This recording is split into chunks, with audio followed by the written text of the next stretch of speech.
before the heavy iron curtain of the factory clock fell across the human spirit, and long before our nights were banished by the relentless, humming glow of the modern grid, there existed an older, slower world, a world where the boundary of a man's life was measured entirely by the strength of his spine and the fading light of the setting sun.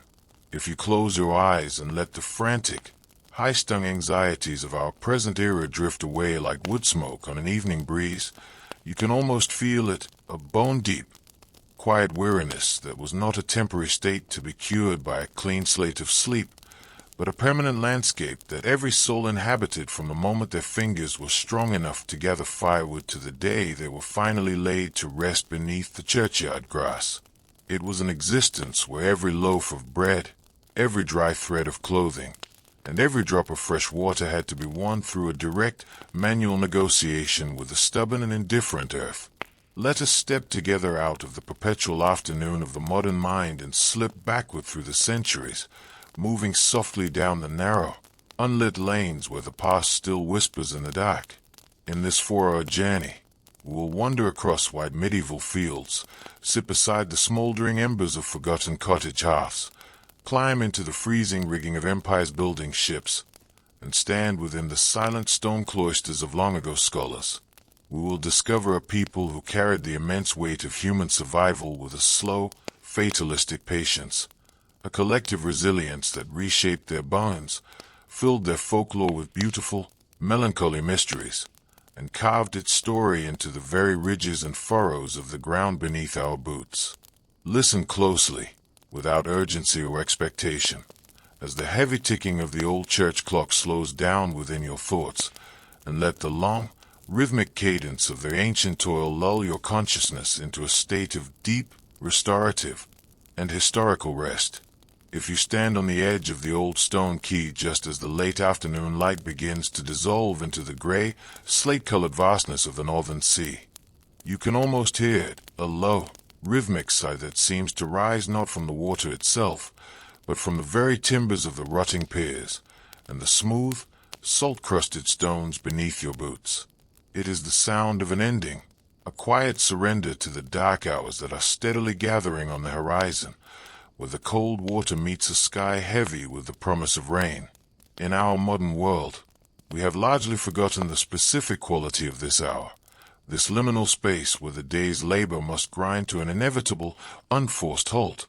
because we have banished the dark with our glowing screens and our humming grids, creating a perpetual afternoon that demands our attention, our energy, and our relentless presence. But if you allow your mind to drift backward, slipping through the centuries like a ship losing its moorings in a gathering fog, you will find a world where the setting of the sun was an absolute boundary, a great, heavy iron curtain that fell across human ambition, leaving men and women alone with their weariness, their small fires, and the deep, inescapable ache that was the defining characteristic of existence before the first gears of the industrial age began to tame. Let us sit here for a moment, on this weathered wooden bench where generations of fishermen have sat before us, watching the tide slowly pull away from the shore, exposing the dark,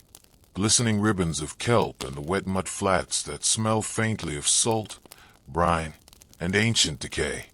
The air is cold, pressing against your skin with a damp, persistent touch that makes you pull your woolen cloak a little tighter around your shoulders, a sensation that would have been entirely familiar to anyone standing on this very spot 500 years ago. In those days, exhaustion was not a temporary state to be cured by a weekend of rest or a clean slate of sleep. It was a permanent landscape, a physical climate that every human being inhabited from the moment they were old enough to carry a bundle of firewood to the day they were finally laid to rest beneath the churchyard grass. It was a weariness born of a direct, unmediated encounter with the physical world, a world where every loaf of bread required the manual turning of heavy soil, every dry thread of clothing demanded the slow, rhythmic twisting of flax on a distaff, and every drop of fresh water had to be hauled by strained muscles from a stone well down the lane. If you look out across the harbor,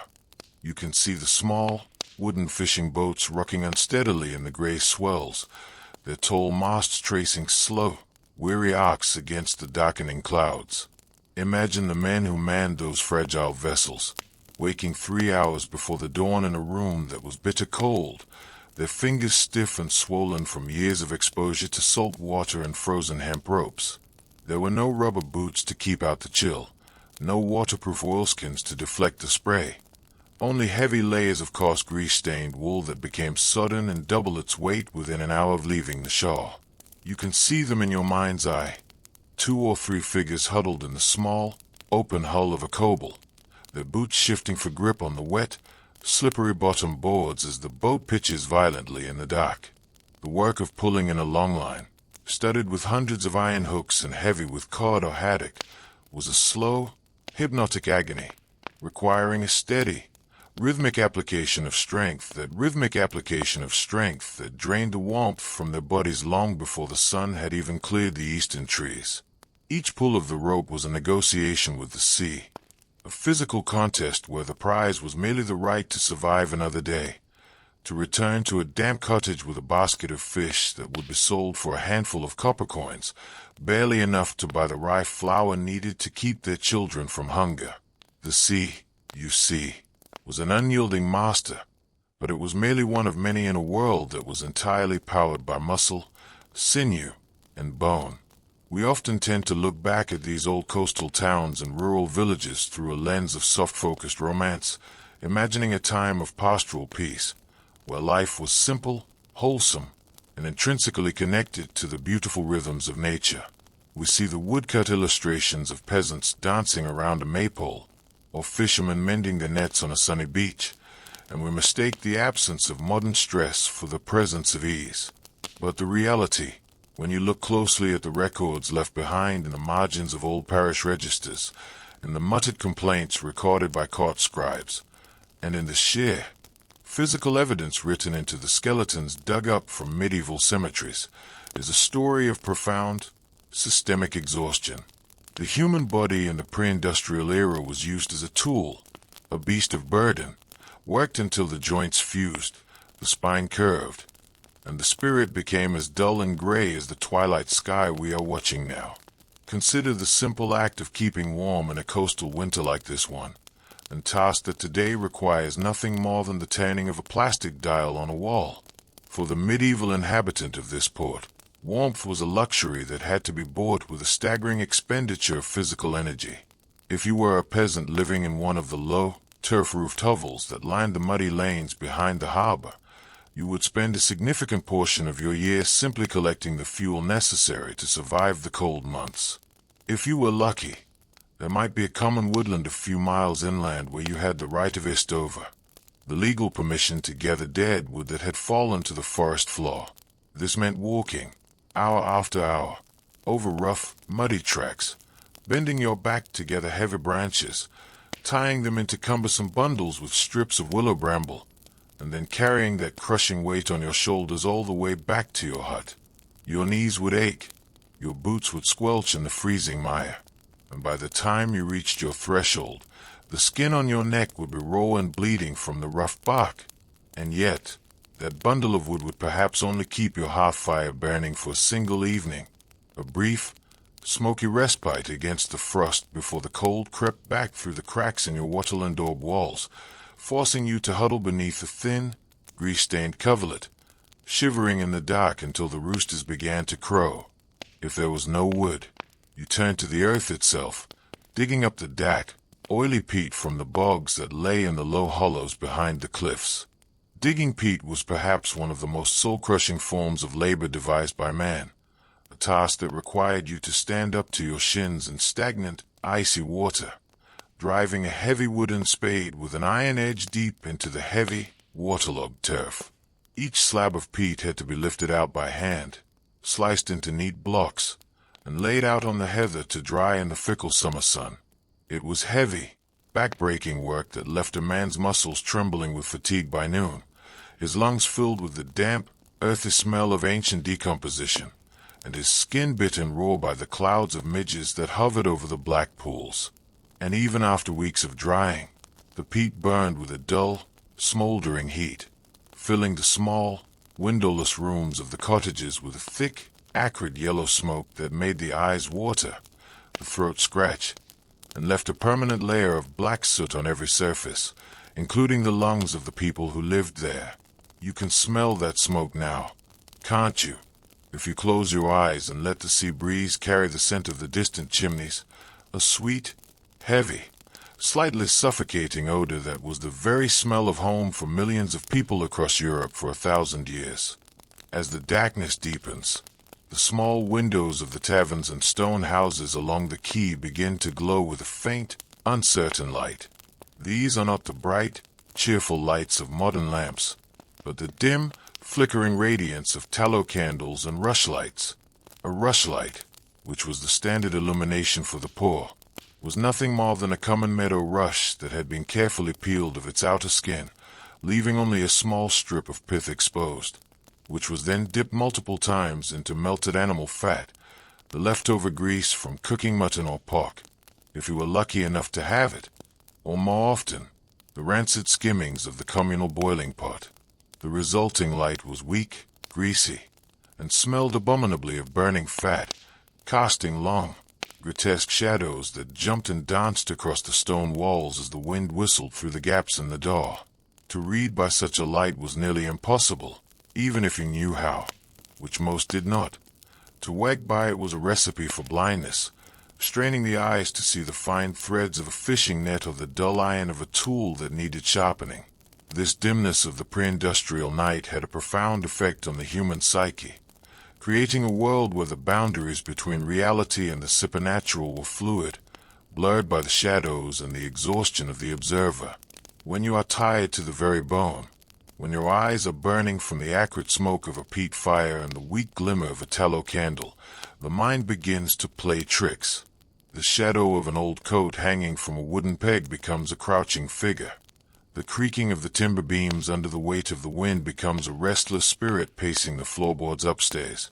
and the rhythmic crashing of the waves against the stone quay transforms into the distant, mournful singing of sea witches,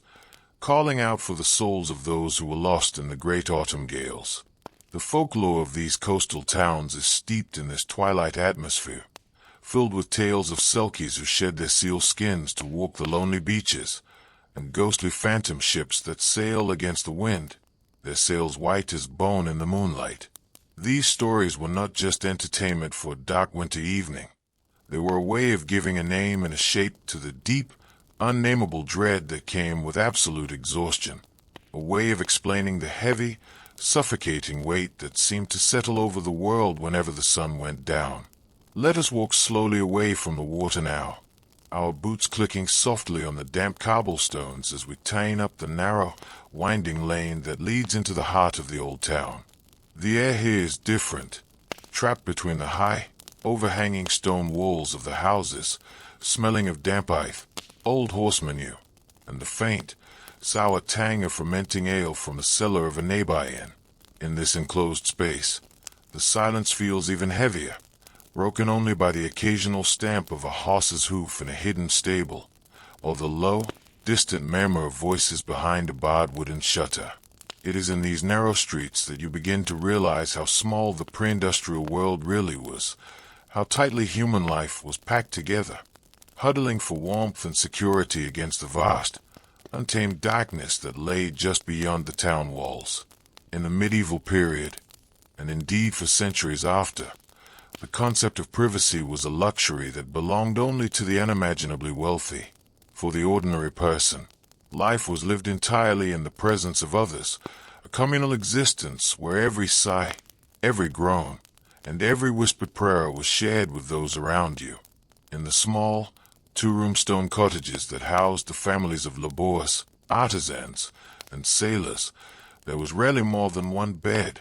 a large, creaking wooden frame piled high with straw, dried ferns, and a few coarse wool blankets. In this bed, an entire family would sleep together, husband, wife, children, and sometimes even a passing traveler or lodger who had paid a copper coin for a dry place to rest. They lay packed tightly like herring in a barrel, the bodies pressed together for warmth, their breathing rising and falling in a collective, ragged rhythm that filled the small room with a heavy, humid heat. This shared sleeping arrangement, which seems so strange and uncomfortable to our modern sensibilities, was a matter of sheer necessity. In a world without central heating, where the fire on the hearth had to be extinguished at bedtime to prevent the house from burning down while its occupants slept,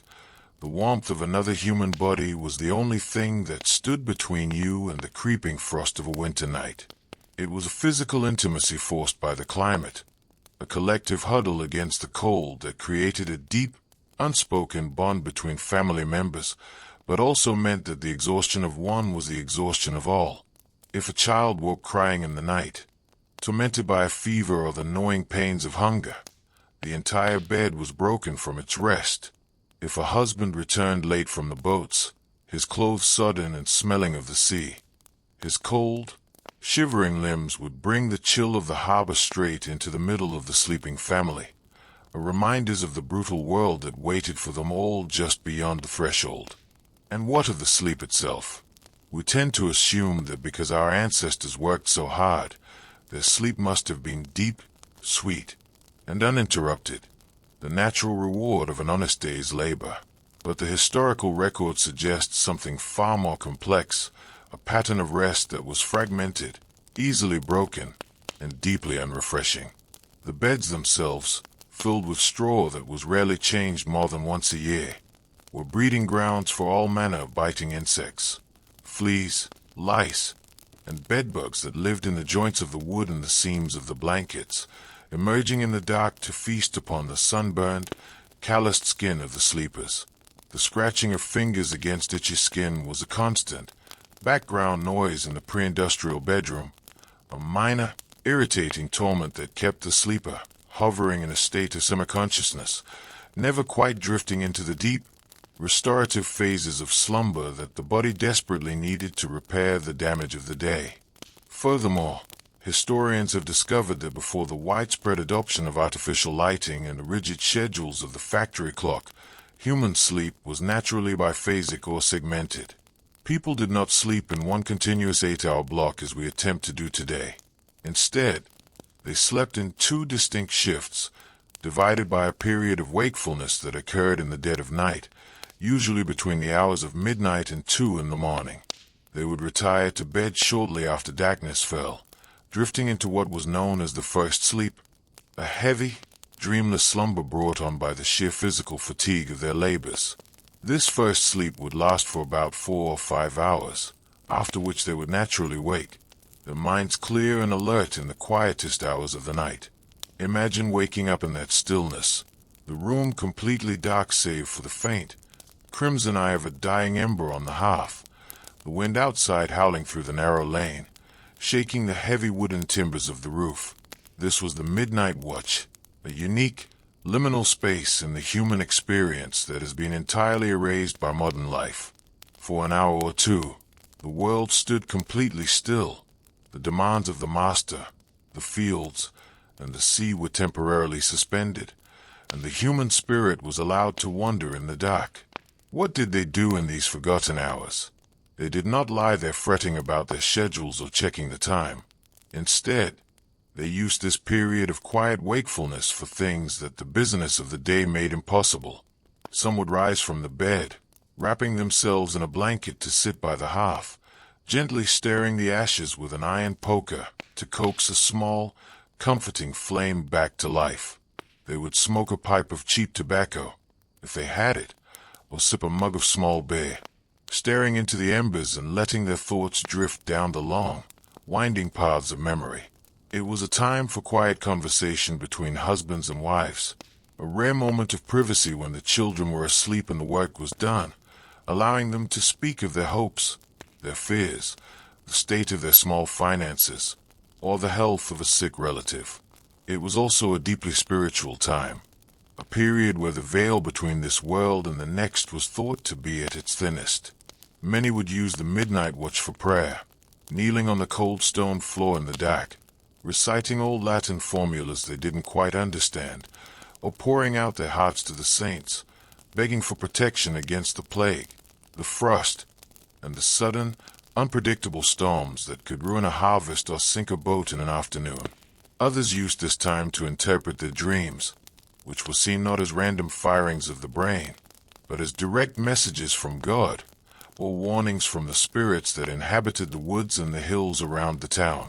After an hour or two of this quiet, nocturnal existence, a gentle, secondary drowsiness would begin to settle over the household. They would climb back into the warm straw, pulling the blankets up to their chins, and drift into the second sleep, a lighter, more visionary slumber that lasted until the first gray streaks of dawn began to paint the eastern sky. This second sleep was said to be the time of the most vivid and meaningful dreams, a period where the mind, freed from the heavy weight of physical fatigue, could play among the images of folklore, scripture, and personal desire. But it was also a sleep that was constantly threatened by the approach of morning, by the knowledge that the relentless wheel of labor was about to turn once again, demanding that they rise, shake off the remaining cobwebs of rest, and face the cold, hard reality of another day. Let us pause here, at the corner of the lane where an old stone well sits beneath the shadow of a towering church tower. The stones of the well are worn smooth, grooved with deep notches where the heavy hemp ropes have been dragged across the lip thousands of times by hands that are long since dust. If you look down into the dark water, you can see the reflection of a single star, trembling as the wind ripples the surface far below. This well was the heart of the neighborhood, a place where the women of the lane would gather every morning, their buckets clattering against the stone as they waited their turn to draw water for their households. We take the availability of clean water so completely for granted that it requires a significant leap of the imagination to understand the immense labor involved in simply keeping a pre-industrial household hydrated and clean.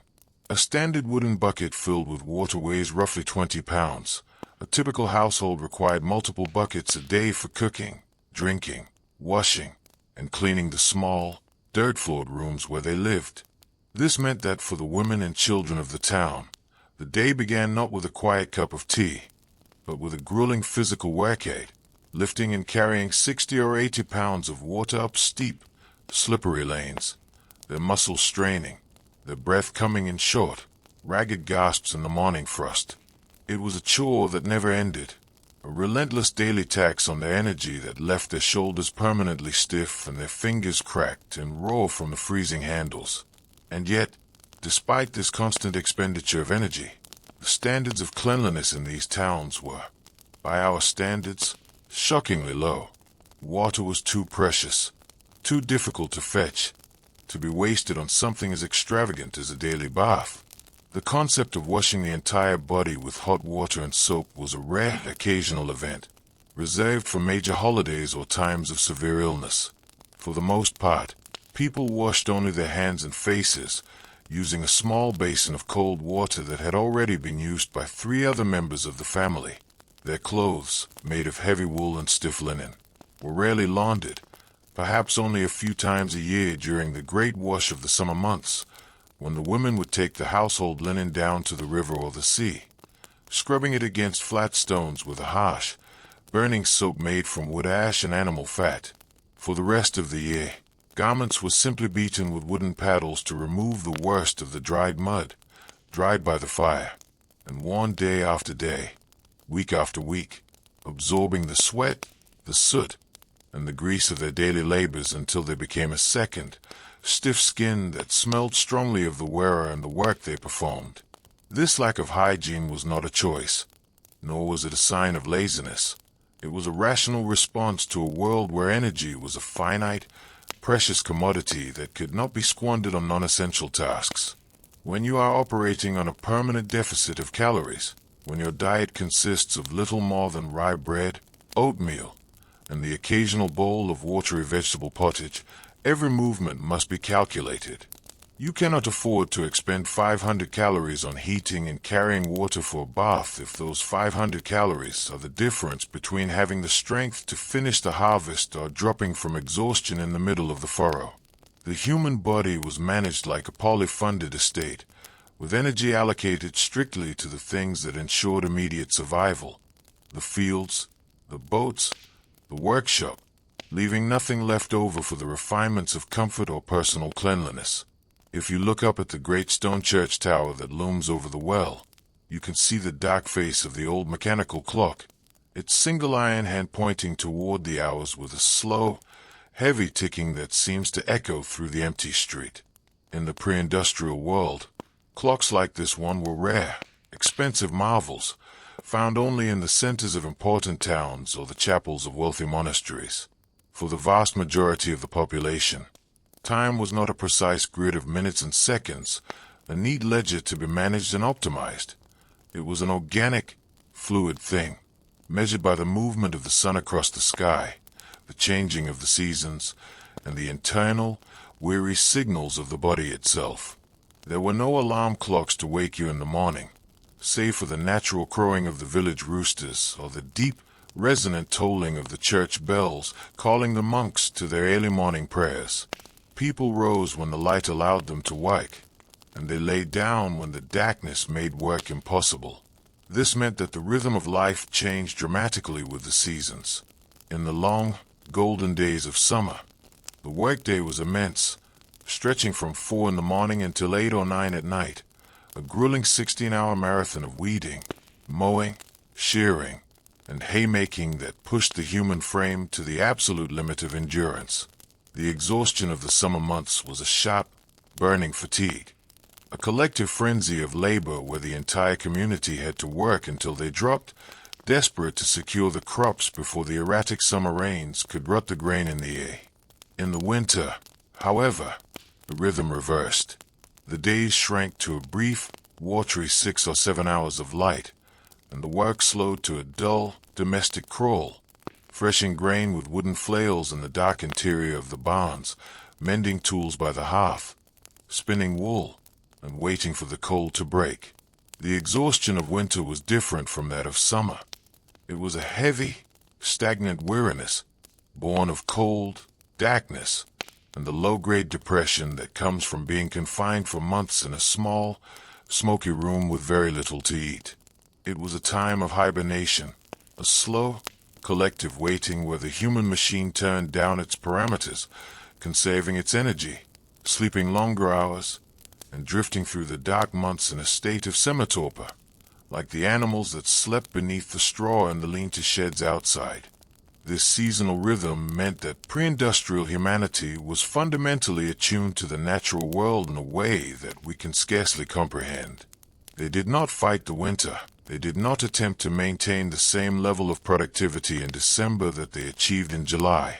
They accepted the dark, accepted the enforced rest that came with the frost, recognizing that the earth itself was tired and needed to sleep, and that they, as children of the earth, must do the same. There's a wisdom in this old, slow rhythm, a recognition of human limitations that we have lost in our modern, round-the-clock culture, where we expect ourselves to be equally efficient, equally energetic, and equally alert every day of the year, regardless of the weather outside or the position of the sun. As we continue our walk up the lane, the houses begin to thin out, replaced by low stone walls that look out over the dark fields that surround the town. The wind is stronger here, sweeping off the open hills with a clean, wild coldness that carries the scent of damp heather, wet earth, and the distant, lonely hills. If you look closely into the darkness of the fields, you can see the faint ridges and furrows of the old open field system. The ridge and furrow topography that still scars the landscape of Europe like the wrinkles on an old man's face. These ridges were created by centuries of pulling heavy wooden plows through the stubborn clay, a task that required the collective strength of 8 oxen and 2 or 3 men, shouting, swearing, and straining in the mud to attain a single, straight line of earth. Imagine the man who held the stilts of that plow, his boots sinking deep into the cold, sticky mire with every step, his arms trembling as he fought to keep the heavy iron coulter from striking a hidden stone and shattering the wooden frame. He did not walk on a flat, even surface. He stumbled through a landscape of ruts, clods, and standing water, his ankles turning, his back bent at an awkward, unnatural angle to exert the maximum leverage. To plow a single acre required walking nearly 11 miles behind the oxen, 11 miles of physical combat with the earth, performed in the biting wind of an early spring morning when the frost was still white on the grass. By the end of the day, his hands would be frozen into permanent claws, his shoulders would be a solid knot of pain, and his knees would click and groan with every step as he led the tired beasts back to their dark stalls. This was the work that fed the world, the brutal, unglamorous foundation upon which all the cathedrals, the palaces, and the empires of history were built. Every stone of the church tower we passed, every line of poetry written by a medieval scholar, every piece of silk worn by a noble lady, was paid for by the sweat and the exhaustion of that man in the furrow. And yet, his name is never recorded in the history books. His life is summarized merely as a statistic, an anonymous unit of production in a world that valued his labor but cared nothing for his comfort, his health, or his individual spirit. Let us stop for a moment by this old wooden gate, listening to the dry grass rustling in the wind along the ditch. The sky above us is now completely dark, a deep, velvety indigo pierced by thousands of sharp, cold stars that seem infinitely distant from our small, weary world. In the pre-industrial era, this view of the stars was a daily reality for everyone, a brilliant, terrifying reminder of the vastness of the universe and the insignificance of human life. Without the orange glow of city lights to mask the heavens, the night sky was a towering dome of mystery, a great clockbook of the gods that predicted the weather, guided the traveler, and filled the heart with a profound sense of awe and humility. When you are exhausted, standing in the dark at the edge of an empty field, looking up at that vast expanse of stars, the fatigue of the body can transform into a strange kind of spiritual clarity. The small worries of the day, the broken tool, the leaking roof,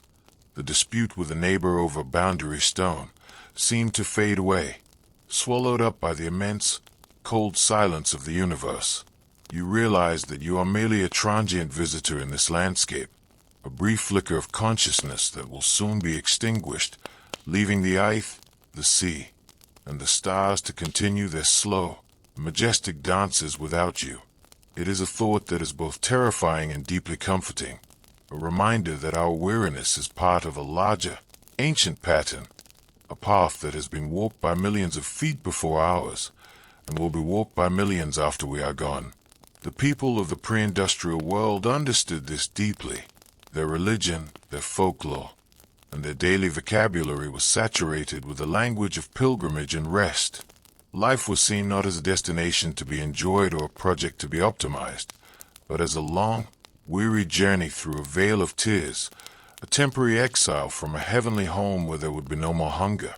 no more pain, and above all, no more labor. Death was not feared as an end, but welcomed as the ultimate rest, the moment when the heavy wooden spade could finally be dropped from the hands, the wet wool blankets could be cast off, and the soul could enter into what old epitaphs called the requiescat in pace, the eternal, uninterrupted sleep of the blessed. You can feel the pull of that ancient rest now, can't you? As the cold wind begins to die down, leaving the night air still and expectant, heavy with the scent of the coming rain. The town behind us has gone completely dark. The last rushlights have gutted out, the taverns have closed their heavy oak doors, and the inhabitants have retreated into the warm, protective embrace of their shed beds, drifting deep into the first sleep of the night. The only sound left is the distant, rhythmic sigh of the sea against the stone quay, a low maternal lullaby that has been singing to this coast since the beginning of time, calling out to the weary, the broken, and the forgotten, promising that the darkness is not an enemy, but a blanket, a quiet place where the long, exhausting day can finally be forgotten, and the spirit can rest. Let us turn back toward the lane, walking slowly, without urgency, our steps matching the slow, heavy ticking of the old church clock. There is no need to hurry, no schedule to keep, no destination that cannot wait until the morning light. For now, the world belongs to the dark, to the shadows, and to the deep, silent memory of all those who have labored in these fields and sailed these waters, leaving behind nothing but the quiet whispers of the past and the smooth, cold stones beneath our feet. Let yourself drift along with them, letting the fatigue of the centuries wash over your mind like the incoming tide, clearing away the clutter of the modern world, and leaving nothing but the peaceful, empty shore of a deep, historical sleep. Part 2. The Furrow, the Scythe, and the Heavy Earth. If you lift your eyes from the salt-rimmed stones of the coastal port and turn your gaze inland, toward the undulating swells of the dark countryside, you can see the true landscape of human endurance stretching out into the night, a vast, silent ocean of soil that for thousands of years swallowed the vitality of entire generations before the first steam cylinders began to hiss. Let us step away from the damp lanes of the harbor town and follow the winding dirt track that climbs steadily into the hills, leaving the rhythmic murmur of the tide behind us, replaced now by the deep, whistling sigh of the night wind rushing through the wild hedgerows and the dense clusters of gnarled hazel bushes. The air here smells different than it did by the sea. It has lost its sharp, briny edge, turning heavy with the sense of wet clay, rotting leaf mold, and the sharp, sour tang of standing water in the deep ditches that border the fields. It is a quiet, primeval smell, the very scent of the earth itself, an earth that was not a passive stage for human history, but an active, stubborn antagonist that had to be wrestled with, broken, and placated by an endless expenditure of human muscle and bone from the first gray light of dawn until the stars claimed the sky. As you walk along this sunken lane, your boots sinking slightly into the soft, unpaved earth, you can feel the sheer physical weight that characterized every movement in pre-industrial rural life. Today, we walk upon asphalt and concrete, flat, engineered surfaces that require little thought or effort from our legs, but to walk across a medieval or early modern landscape was an exercise in constant, mindful exertion. The tracks were a chaotic maze of deep, dried ruts left by heavy wooden cartwheels, treacherous pockets of sticky mud that could pull a shoe right off your foot, and hidden stones that twisted the ankles of the unwary. To move through this world was to be in a permanent state of physical negotiation with the terrain, a continuous balancing act that strained the lower back and left the calves burning with a dull, persistent ache long before the destination was ever reached. For the peasant laborer, this was not merely the condition of travel, it was the condition of daily existence, an unending cycle of lifting, pushing, and stumbling through a world that felt as though it were actively trying to pull you down into the mire. Let us pause for a moment by a low, dry stone wall that separates the lane from an immense, open field that slopes away into the darkness of the valley below. In the faint, silvery light of the rising moon, the surface of the earth looks strange, rippling with long, parallel ridges that resemble frozen waves on a dark sea. This is the ancient landscape of the open field system, the ridge and furrow patterns that were carved into the skin of the world by centuries of continuous plowing. If you close your eyes and listen closely to the wind, you can almost hear the ghostly echoes of that labor rising from the dark earth, the deep, heavy breathing of the oxen, the sharp creak of the wooden plow frame, and the guttural, weary shouts of the plowman urging his team forward through the stubborn clay. Plowing was the foundational act of human survival, the initial violence required to force the earth to yield its grain, and it was a task of monumental, soul-crushing difficulty. In the medieval period, the standard implement was the heavy moldboard plow, a massive, cumbersome contrivance constructed from thick beams of oak and reinforced with a heavy iron coulter and share. This machine did not glide smoothly through the earth. It had to be dragged by a team of 6 or 8 oxen, slow, massive beasts whose immense strength was offset by their deliberate, unyielding pace. The plowman did not simply sit upon a seat and steer. He stood behind the plow, his calloused hands gripping the 2 wooden handles, or stilts, with a white-knuckled intensity, using the entire weight of his body to force the iron share deep into the compacted soil while fighting to keep the frame straight. Imagine that man, your historical ancestor, standing in the furrow on a raw, freezing morning in late February, when the wind carries the bitter scent of melting snow and the earth is as hard as iron. He is dressed in a coarse linen tunic that offers little protection against the chill, his legs wrapped in strips of rough wool that are already soaked through with freezing mud. Every step he takes is a battle. His boots sink 6 inches into the wet, cold clay, requiring a conscious, straining effort of the thigh muscles to lift the leg and plant it forward for the next stride. The plow does not move with a smooth, mechanical glide. It lurches and bucks like a living thing as the iron share strikes hidden flint stones or thick, subterranean roots. When this happens, a violent, jarring shock wave travels straight up the wooden stilts, tearing through the plowman's wrists, his elbows, and his shoulders, leaving his joints inflamed and aching with a sharp, burning agony that will stay with him for the rest of his days. To plow a single acre of land in this manner required the plowman and his team to walk nearly 11 miles of stumbling through a freezing trench of mud,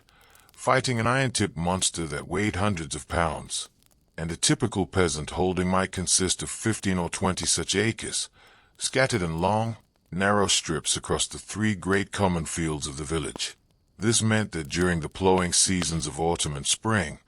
the plowman lived in a state of absolute, uninterrupted physical exhaustion. By the time the sun finally dipped beneath the western hills, his body was spent.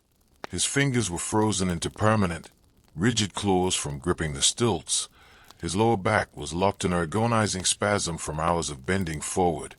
and his knees clicked and groaned with every step as he slowly unyoked his tired oxen and led them back to the village. Beside the plowman walked the driver, often a young boy or a younger brother,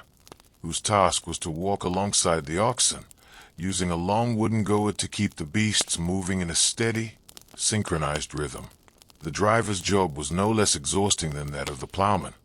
He had to walk backward or sideways through the rough, unplowed earth, his eyes fixed on the animals, constant alert for any sign of faltering or rebellion. He had to shout continuously, using specific, traditional calls to direct the team, his voice growing hoarse and raw in the freezing air,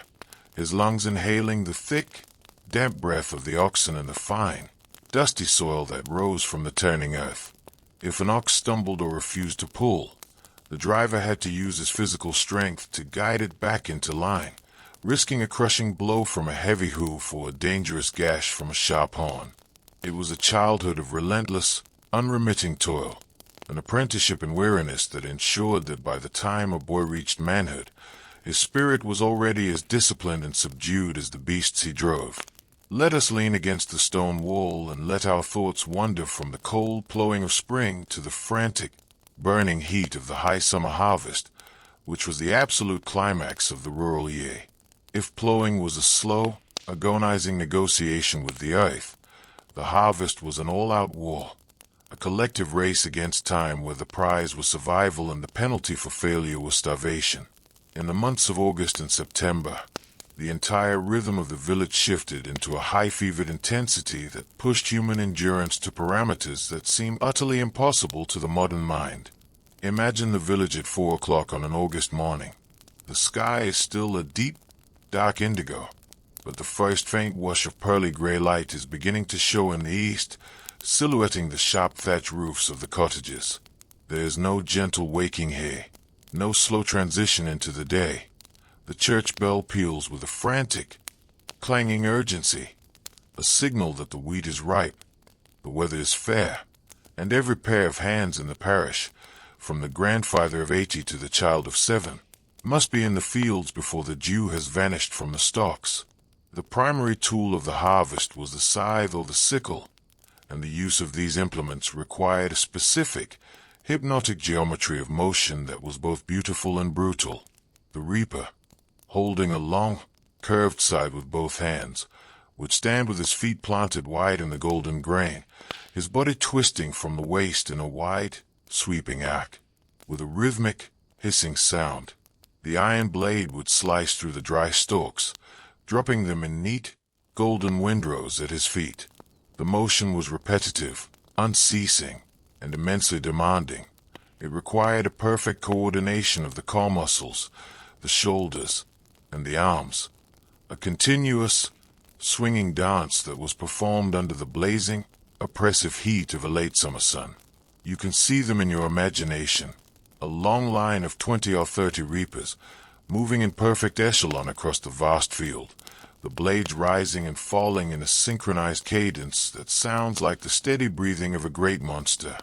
The sweat pours from their faces, mixing with the fine, irritating dust that rises from the dry chaff, creating a grimy, stinging crust on their skin.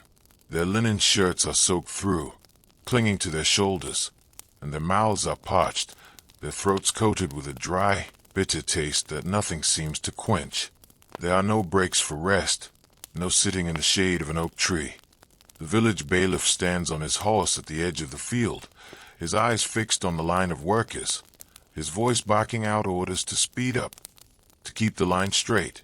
to ensure that not a single grain of the Lord's crop is left to rot in the soil. Behind the reapers walk the binders, usually the women and older children of the village,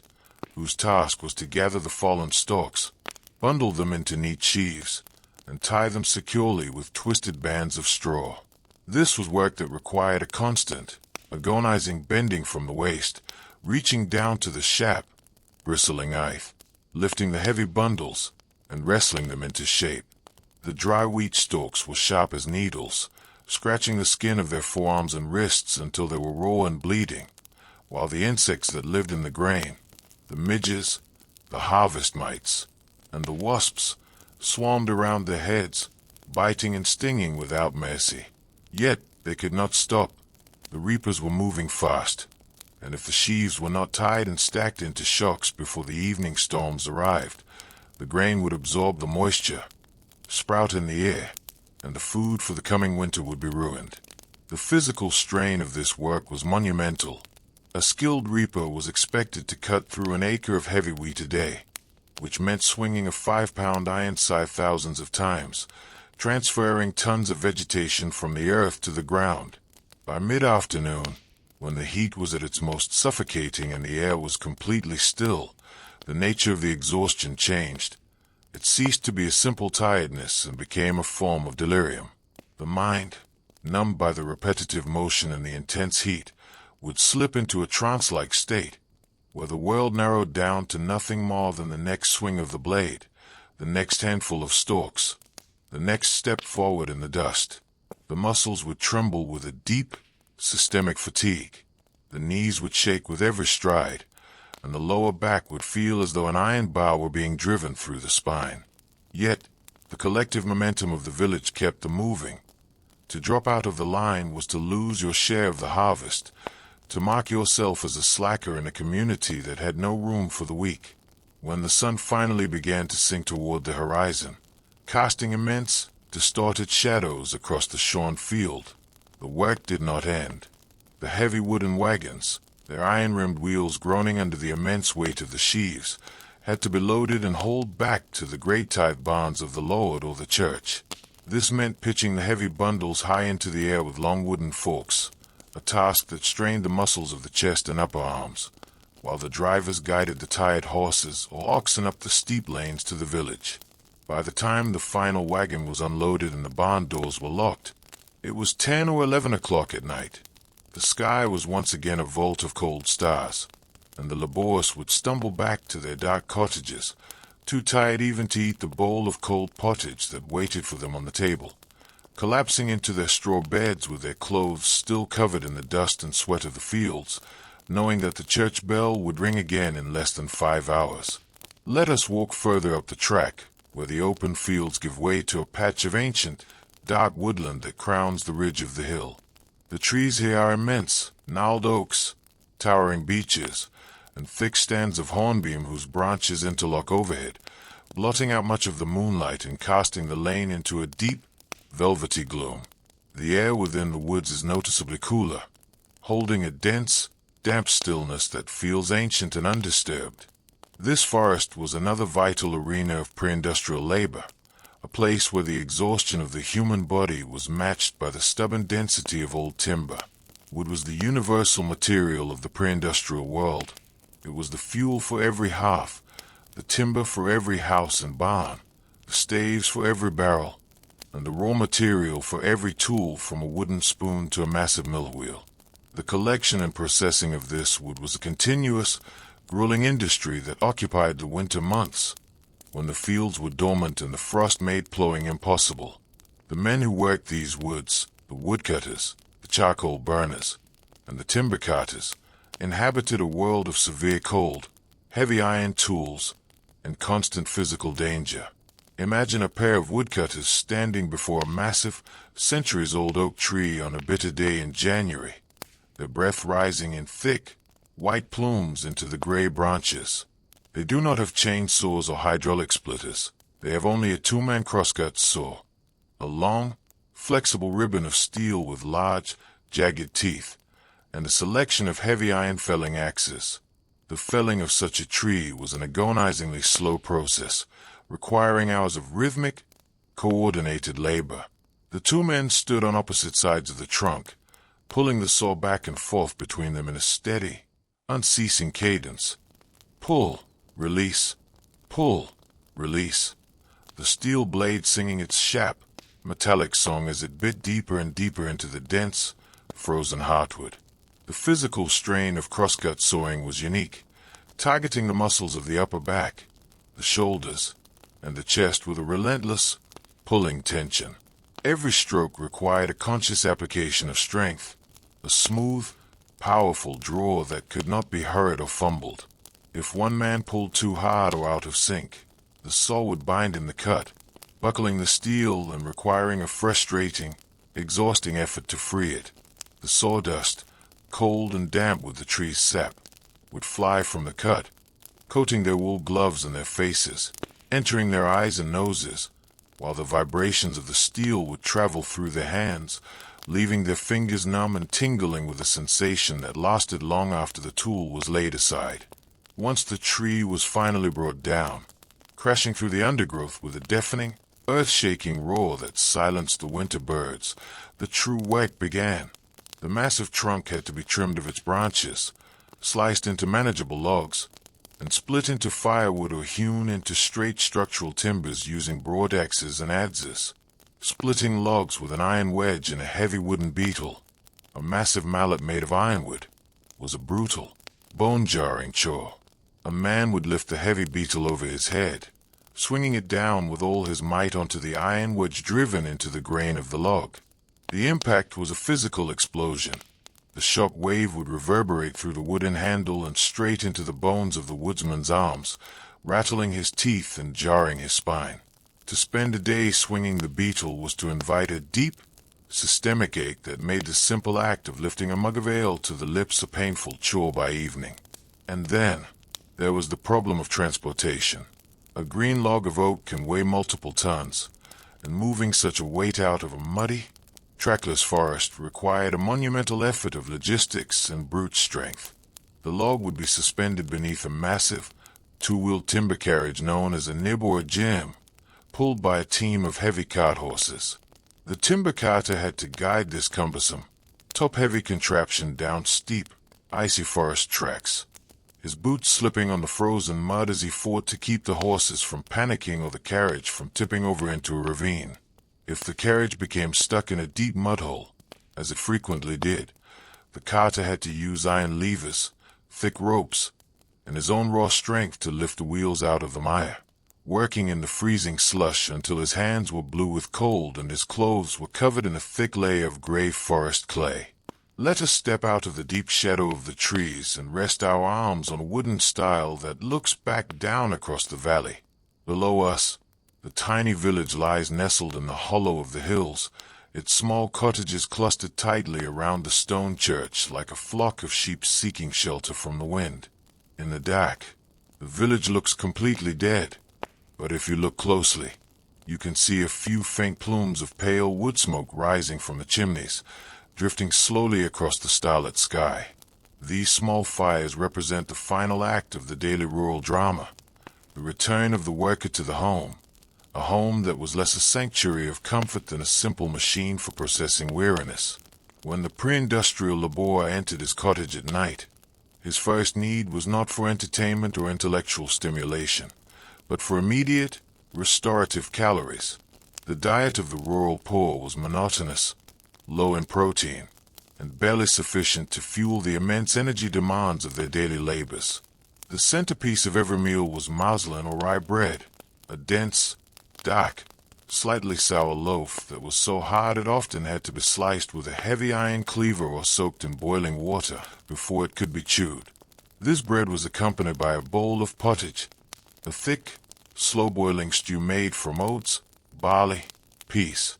and whatever seasonal vegetables could be gathered from the small garden plot behind the house, leeks, onions, cabbages, and wild herbs. This food was prepared in a single heavy iron pot that hung from an iron crane over the hearth fire, a pot that was rarely emptied or cleaned, but simply replenished day after day with new ingredients thrown into the old broth. It was a gray, unappetizing mixture, lacking in fats and essential vitamins, but it provided the raw carbohydrates necessary to keep the human machine functioning for another turn of the wheel. Meat was a rare, extraordinary luxury, reserved for the great feast days of the church or the rare occasion when a pig was slaughtered in the autumn. For the rest of the year, a peasant lived on the verge of a nutritional deficit, his body constantly burning through its own reserves, leaving him with no stamina to resist the sudden onslaught of winter diseases or the lingering debility of old injuries. This constant nutritional strain had a visible effect on the physical appearance of the pre-industrial population. Historical records and examinations of old skeletal remains reveal a people who were significantly shorter than their modern descendants, their growth stunted by childhood periods of famine and chronic malnutrition. Their bones show the unmistakable marks of their labor. The flattened vertebrae of the carters who carried heavy sacks of grain on their backs, the deformed wrists of the woodcutters, the severe osteoarthritis in the hips and knees of the plowmen who spent their lives stumbling through the mud. They were an old people before they reached 40. Their hair grayed, their faces lined and weathered by constant exposure to the sun and wind, their bodies bent into the permanent posture of their work. And yet, within this landscape of physical suffering and exhaustion, there existed a profound, beautiful culture of collective resilience, a network of custom and folklore that helped them to carry the weight of their existence. Because everyone in the village was equally tired, equally poor, and equally vulnerable to the caprices of nature, there was no room for individual isolation. The work of the fields was performed communally. The harvest was a shared responsibility, and the survival of the poorest widow was guaranteed by traditional rites of gleaning, the permission to gather the stray ears of grain left behind by the reapers. This solidarity was expressed in the traditional songs and stories that were shared around the cottage hearths during the long winter evenings. These were not complex literary creations, but simple, rhythmic chants and tales that matched the cadence of their work, spinning songs that helped the women keep time with the turning of the wheel, reaping chants that synchronized the swing of the scythes, and dark, cautionary fairy tales that warned the children against wandering into the dangerous depths of the forest or the treacherous margins of the bogs. These stories were a way of making sense of a world that was often cruel and incomprehensible, a way of transforming the raw, physical pain of their lives into a shared mythology that gave dignity to their suffering and meaning to their endless toil. Let us begin our slow descent back down the hill toward the village, our steps guided by the faint, silver ribbon of the track that winds through the dark fields. The wind is dropping now, leaving the countryside in a state of absolute, breathless silence, as though the earth itself were holding its breath, waiting for the first touch of the morning light. The exhaustion that we have been contemplating is not a historical artifact to be pitied from a distance of comfort. It is the very fabric of our ancestry,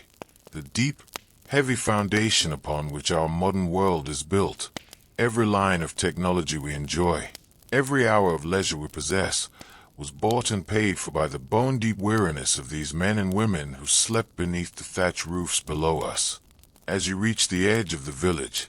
where the first stone cottages stand silent against the dark sky, let yourself feel the immense, comforting weight of that collective rest. The fields are quiet, the woods are still, and the inhabitants are lost in that deep, segmented slumber that was their only true refuge from the demands of the world. Let your own thoughts slow down to match that ancient, rustic cadence, letting the worries of your modern life fade into insignificance beside the grand, timeless story of human endurance that is written into every ridge and furrow of this ancient earth. Sleep is coming now, heavy and unforced, like the winter darkness that falls across the hills, promising a deep, restorative peace that has been earned by 1,000 years of labor. Part 3. The Weaver's Loom and the Smoldering Forge. If you trace the winding lane out of the valley and descend into the dense, tightly packed settlements where the rural world begins to harden into towns, the nature of human exhaustion alters its shape, shifting from the wide, panoramic fatigue of the open sky to a narrow, claustrophobic weariness that was bounded by follow walls, the rhythmic clack of timber machinery, and the relentless, suffocating heat of the artisan's fire. Let us leave behind the open ridges and the scent of damp earth, stepping over a threshold of worn oak and cold stone into the cramped quarters of the pre-industrial workshop. The air here does not circulate with the clean vitality of the hills. It is thick, stagnant, and heavily laden with the specific, pungent sense of specialized labor.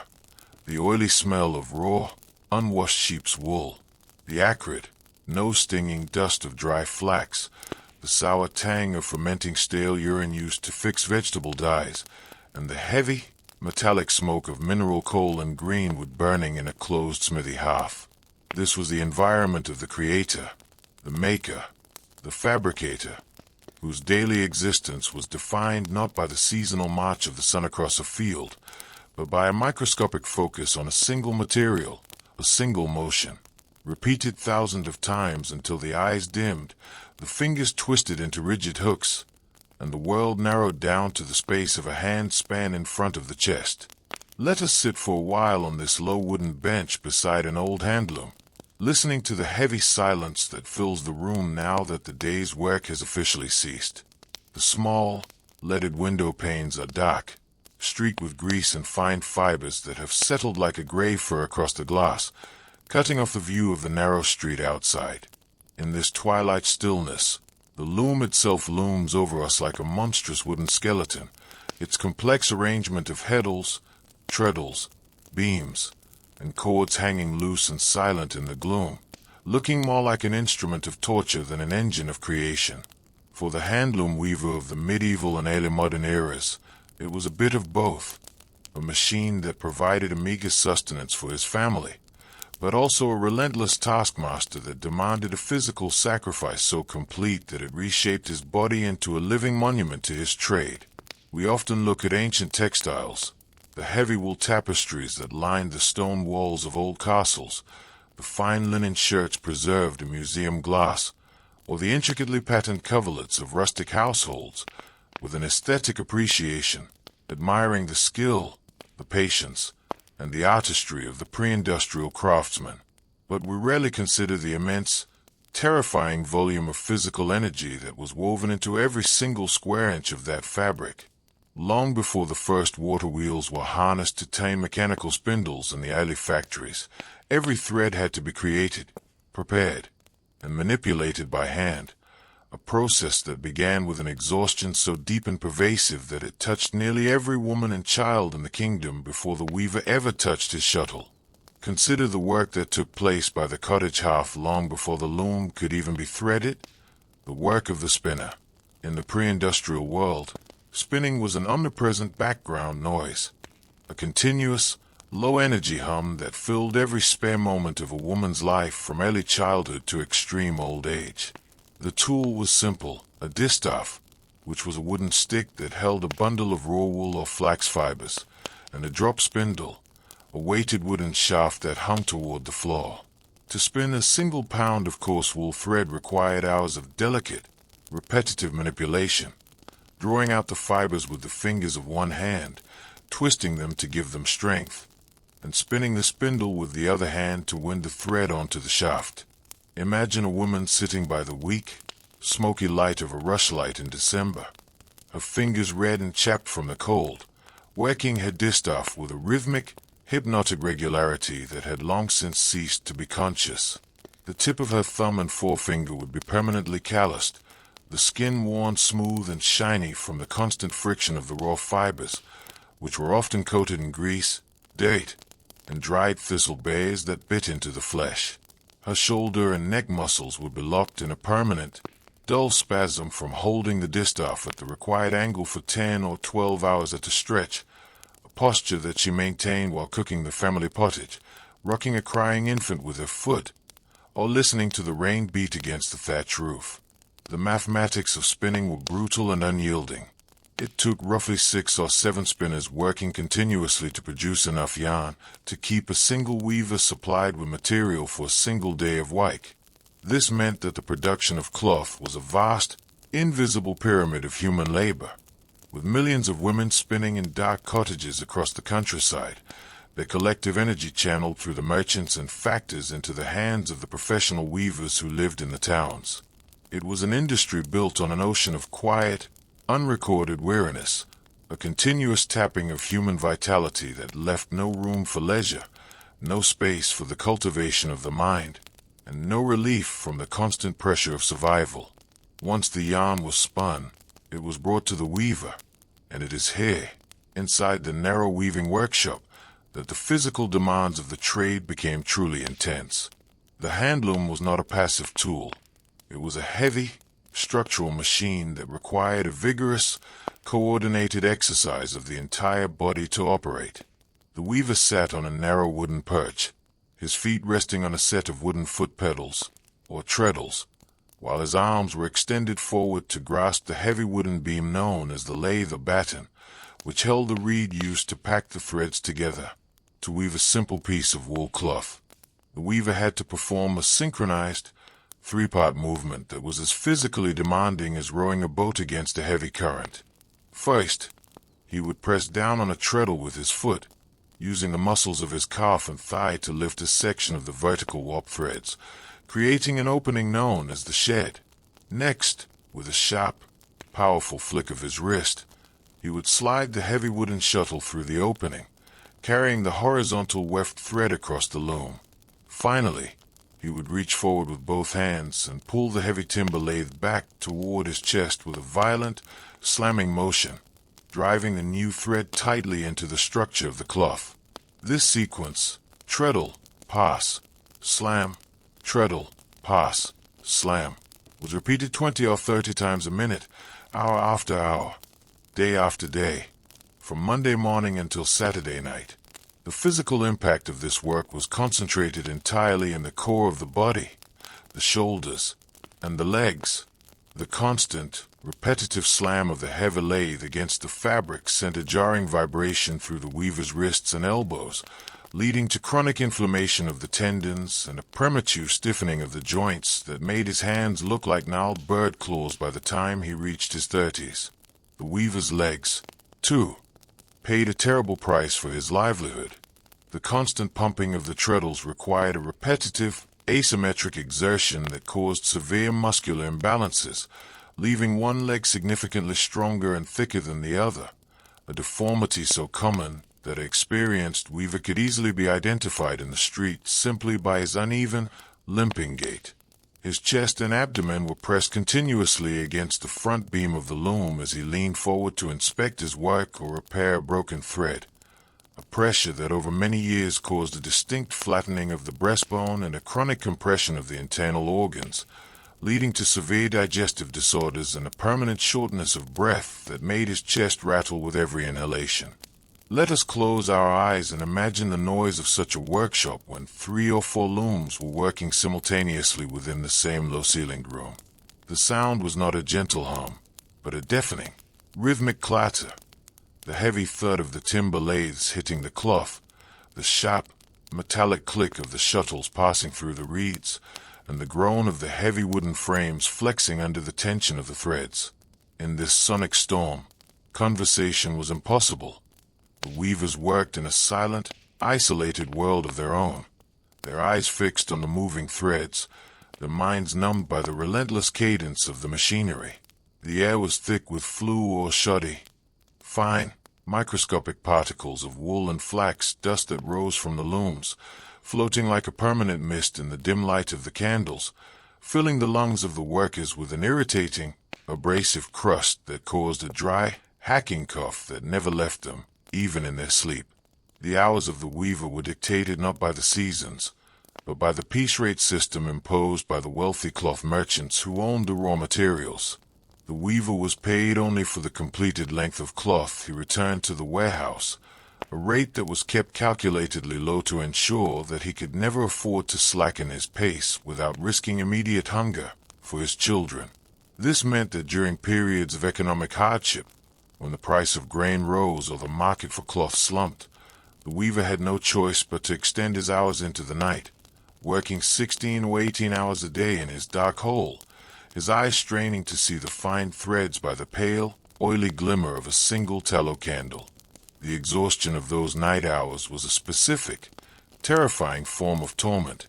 a state where the mind began to dissolve from fatigue while the body was forced to keep moving by the sheer pressure of necessity. The eyes would burn and water from the candlelight and the wool dust,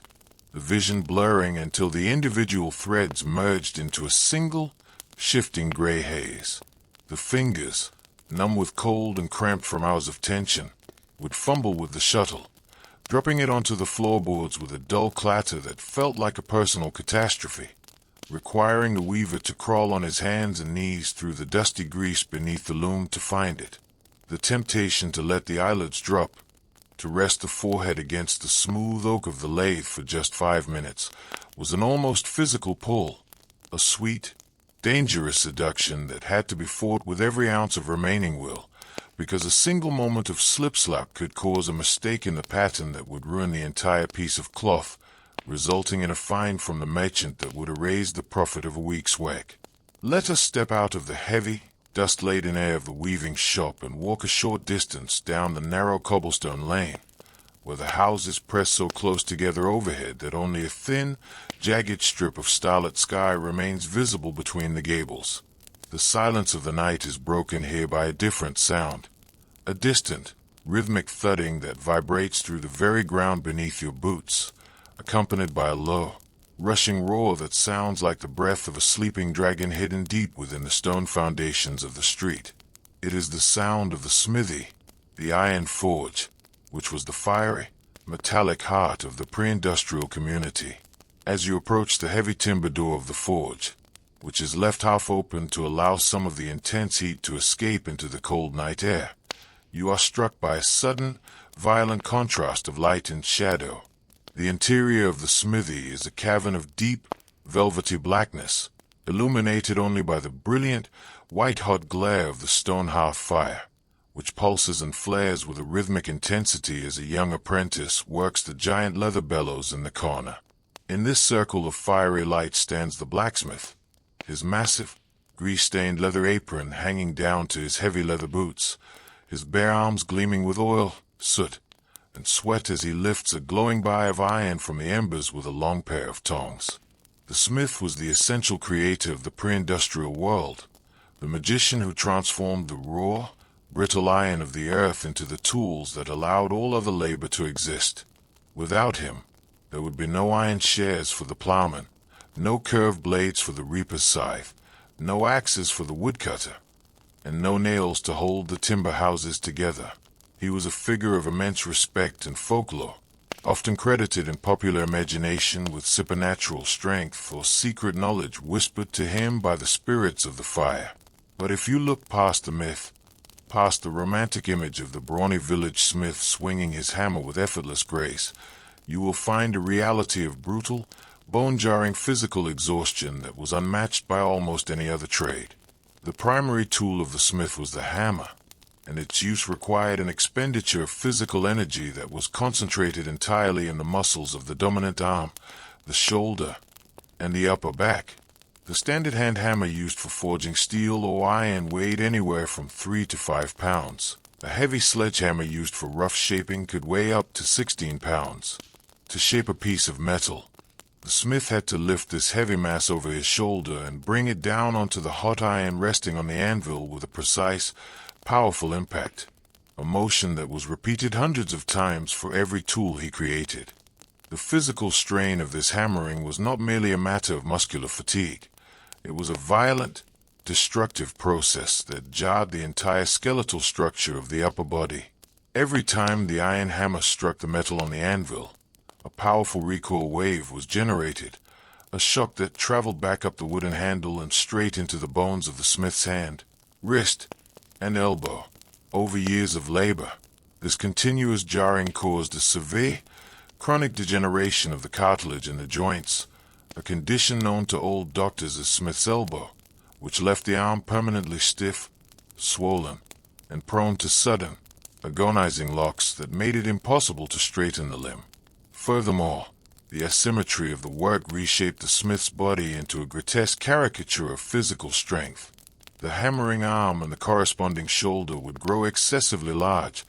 thick with dense, roped muscle, while the other side of the body remained normal or even withered from comparative disuse. This gave the smith a distinct, lopsided appearance, his spine curving sideways to compensate for the massive weight of his working shoulder, his neck thick as a bull's, and his chest barrel-shaped from the constant expansion of his lungs in the hot, oxygen-starved atmosphere of the hearth. Let us watch him as he works this bar of hot iron, his assistant standing opposite him with a heavy sledgehammer. The rhythm of their labor is a complex, musical dialogue, the light, sharp tap of the master's hand hammer signaling where the heavy blow of the apprentice's sledge should fall. Tap, slam, tap, slam. The red-hot sparks flying from the anvil like a shower of golden stars, illuminating their tense, soot-streaked faces for a fraction of a second before dying into the dark. The heat radiating from the stone hearth is oppressive, a wall of burning air that dries the skin, scorches the eyebrows, and makes the eyes water with a stinging, red-rimmed irritation. To survive in this temperature, the smith and his helper had to consume vast quantities of liquid, a need that was met not by clean water, which was thought to cause cramps if drunk cold while the body was hot, but by small beer, a weak, fermenting ale that was brewed by the barrelful in the cellar of the forge. They would drink pints of this sour, gray liquid throughout the day, their mouths dry and coated with coal dust, their bodies absorbing the alcohol to numb the pain of their muscles while the sweat poured from their skin, washing clean lines through the black soot on their chests. The exhaustion of the smithy was exacerbated by the severe environmental conditions. The air was filled with carbon monoxide and sulfur dioxide from the burning coal, gases that caused a permanent, low-grade headache, a constant dizziness that made the brain feel heavy and dull by mid-afternoon. The ears, too, were subjected to a continuous, deafening assault. The high-pitched, metallic ring of the hammer on the anvil, the roar of the air rushing through the bellows, and the sudden, violent hiss of hot iron being plunged into the wooden tub of cold water to temper the steel. Most old smiths were severely deaf, living in a quiet, isolated world where the conversations of their neighbors were reduced to a distant, muffled murmur, their ears filled with a permanent, internal ringing that sounded like the ghostly echo of their own anvils. And yet, despite the noise, the heat, and the physical ruin of their bodies, the smiths worked with a precise, artistic sensitivity that was entirely dependent on their internal, physical experience of the material. There were no thermometers to measure the temperature of the iron, no digital gauges to determine its hardness. The smith had to judge the state of the metal entirely by its color, a pale cherry red for soft shaping, a bright orange for welding, a brilliant, sparkling white for the final tempering. He had to feel the resistance of the metal through the handle of his hammer, adjusting the force of his blow with the instinctive accuracy that had been learned through years of failure, through thousands of spoiled irons and burned fingers. As the midnight hour approaches, the smith finally plunges the completed iron bar into the water tub one last time, a great cloud of white steam rising to the low rafters, filling the forge with a damp, metallic mist that smells of wet coal and boiled rust. He drops his tongs onto the stone floor with a heavy, clattering sigh, wipes his face with the corner of his black leather apron, and walks slowly toward the small barrel of ale in the corner. His helper has already collapsed onto a pile of charcoal sacks in the back of the workshop, his arms hanging loose at his sides, his chest rising and falling in the deep, heavy rhythm of absolute exhaustion. Let us leave them there, in the dying glow of the stone hearth, and walk out into the cold, damp night air of the street. The silence of the town feels immense now, a heavy, velvet blanket that has settled over the weaving shops, the tanneries, the bakeries, and the forges,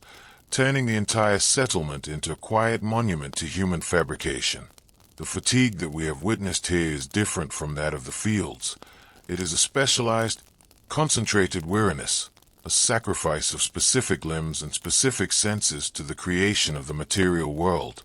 Every iron nail in the doors of these houses, every woolen blanket that covers the sleeping children, every metal hinge on the windows, was created by this intimate, exhausting encounter between human flesh and raw material. It was a world where nothing was cheap, nothing was disposable, because the cost of every object was calculated in the currency of physical pain,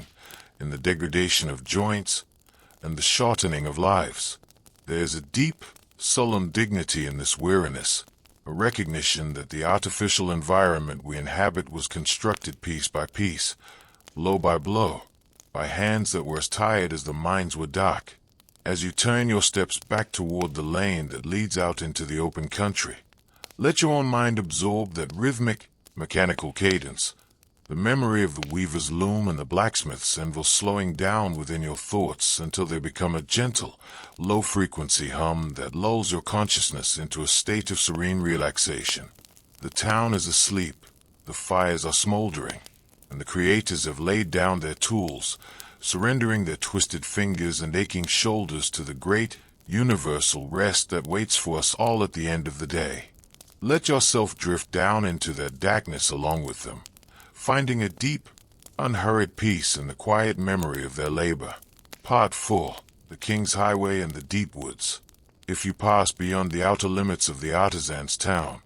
where the cobblestones gradually dissolve back into the rough, unpaved tracks of the open country, you find yourself entering a landscape defined by an altogether different category of exhaustion, the weary, peripatetic existence of the traveler, the carrier, and the woodsman, whose lives were lived in a constant, slow-motion battle against distance, geography, and the untamed elements of the wild. Let us leave the smoldering embers of the forge behind us and turn our steps onto the King's Highway. Though to modern ears, the word highway conjures images of smooth, multi-lane tarmac, while to the pre-industrial traveler, it meant nothing more than a traditional right-of-way, a broad ribbon of mud, ruts, and broken stone that wound its precarious way across valleys, through marshes, and over high, windswept ridges where the wind never ceased to howl. The air out here on the open road is cold, damp, and thick with the sharp scent of wet horses, decaying vegetation, and the faint, bitter smell of wood smoke drifting from some solitary wayside hovel miles ahead. It is a lonely, expansive world where distance was measured not in hours or minutes, but in the specific, physical toll it extracted from the body, in the blisters on the heel, the stiffness in the knees, and the deep, dull ache that settled into the lower back after 12 hours of walking behind a train of slow-moving pack horses. Let us rest for a moment beneath the spreading branches of an ancient, gnarled oak tree that stands like a solitary sentinel at a fork in the road, watching the moon pass slowly behind a bank of silver-rimmed clouds. The ground beneath our boots is scored with the deep, frozen ruts of long-forgotten carts, their sharp edges softened by a thin coating of evening frost that crunches faintly whenever you shift your weight. In this quiet, nocturnal space, it is easy to forget how vast, how dark, and how profoundly intimidating the world used to be to those who were forced to traverse it on foot. For the vast majority of people in the medieval and early modern eras, travel was not an adventure or a luxury. It was a grueling, hazardous necessity, an exercise in pure physical endurance that stripped away the comforts of home and left the traveler entirely at the mercy of the weather, the terrain, and the limitations of their own flesh. Consider the carters and the carriermen, the unsung lifelines of pre-industrial commerce, who spent their entire lives walking alongside heavy, timber-framed wagons loaded with wool bales, iron bars, stone blocks, or barrels of salted fish. These men did not ride upon comfortable padded seats. They walked on foot, step by step, mile after mile, through the mud and the dust, their hands resting on the leather reins of their leading horses, their voices constantly coaxing, shouting, and pleading with the beasts to maintain their footing on the slippery slopes. A typical journey between two market towns might cover only 15 or 20 miles a day, but it was a distance won through an intense, uninterrupted expenditure of physical energy that left the carrier as spent and broken as the animals he drove. Imagine a train of 6 heavy draft horses, their muscles straining, their iron shoes sliding and sparking against the wet, embedded stones of a steep hill section on the highway. The wagon behind them weighs multiple tons, its massive wooden wheels sinking 3 or 4 inches into the soft, sticky clay of the track, creating a continuous, dragging resistance that threatens to halt the entire enterprise at any moment. The carter walks in the ditch beside the wheels, his heavy leather boots caked in thick, gray mud that adds pounds of extra weight to each stride, his shoulder pressed firmly against the splintered timber tailboard of the wagon to add his own meager strength to the effort of the team. His breath comes in short, ragged gasps that turn to white steam in the raw morning air. His face is streaked with sweat and grit, and his heart hammers against his ribs with a frantic, suffocating intensity as he fights to keep the momentum going before the heavy vehicle stalls or slides backward into a deep ravine. The physical hazards of this life were omnipresent, and the exhaustion was compounded by the constant threat of immediate catastrophe. If a heavy autumn rainstorm turned the road into a swirling river of liquid mud,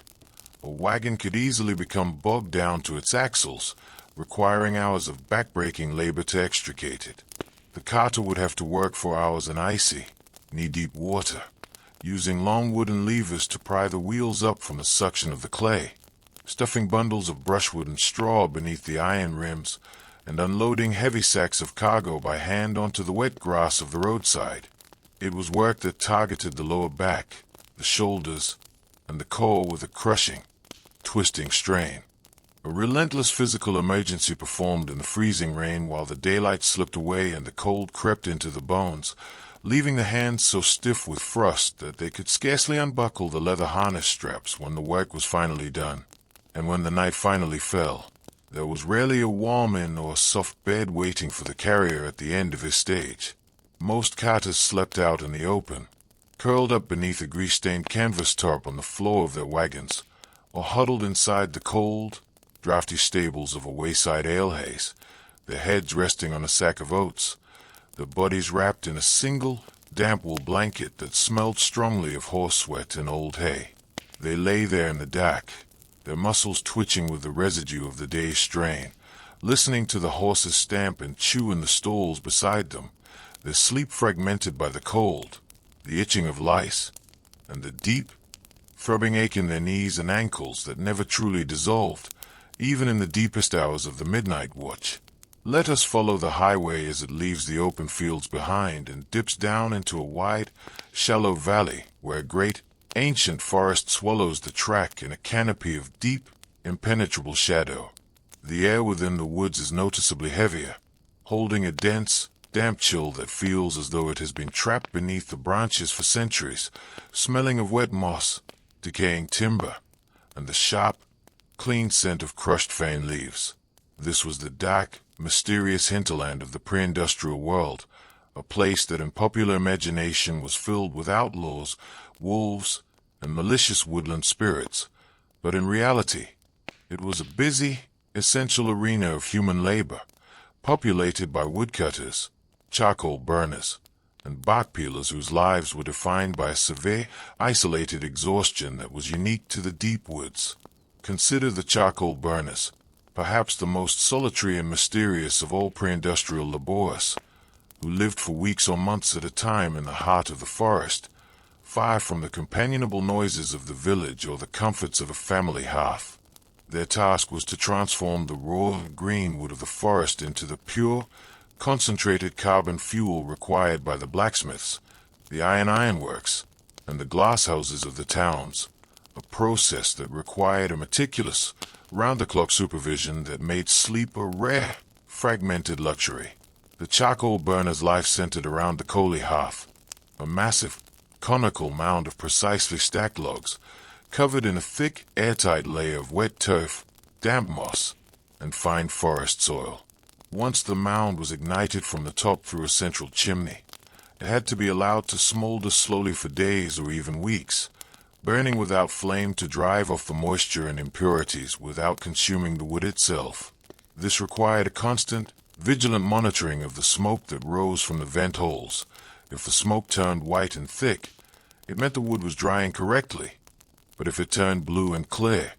it meant that air had breached the outer mound and the precious timber was actively catching fire, threatening to reduce weeks of labor to a pile of worthless gray ash in a matter of minutes. Imagine the charcoal burner standing in a clearing of the dark forest at 3 o'clock on a freezing November morning, his face and clothes permanently blackened by a thick, greasy layer of soot and creosote that made him look more like a shadow than a man. He has lived for 3 weeks in a tiny, cone-shaped hut constructed from birch poles and turf, a hovel so small that he cannot stand upright inside it, sleeping on a bed of dry bracken leaves with his boots still on,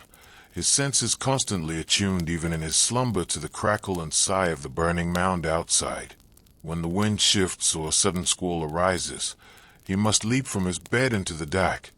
grasping a long wooden shovel and a bucket of wet mud to mend any cracks or holes that have opened in the turf casing of the pile. The labor was a delicate, dangerous dance performed on the very top of a smoldering volcano. To compact the wood and ensure an even burn, the charcoal burner had to occasionally climb onto the sloping sides of the hot mound, using his wooden shovel to beat down the turf, risking a terrifying death if the crust should give way beneath his feet, dropping him into the white-hot, suffocating heart of the interior fire. The air he breathed was a toxic mist of carbon monoxide, wood smoke, and fine carbon dust that irritated the throat, blinded the eyes with a redrum soreness, and caused a permanent, hacking cough that rattled in his chest like loose gravel. It was an isolation so absolute, a fatigue so specialized, that those who performed it were often looked upon by outsiders with an air of superstitious dread, as creatures who had sacrificed their humanity to the spirits of the fire and the dark woods. Let us walk further into the clearing, where the ancient trees give way to a wide, stump-strewn valley where the timber cutters have been working during the winter months. The ground here is a chaotic maze of deep mud holes, shattered branches, and massive chips of white wood that gleam like bone in the moonlight.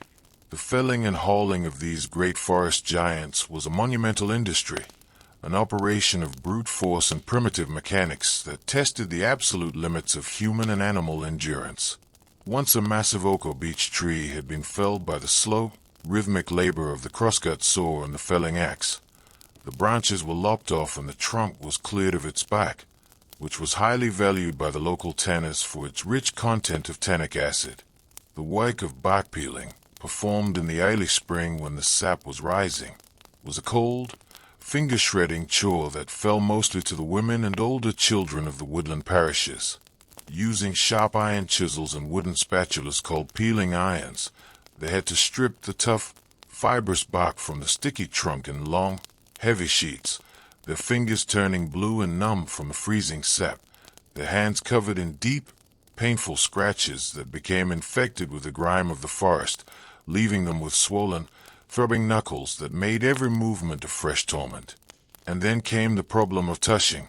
the extraction of the massive, multi-ton log from the trackless depths of the forest to the nearest clearing or riverbank, where it could be loaded onto a carriage or rafted downstream.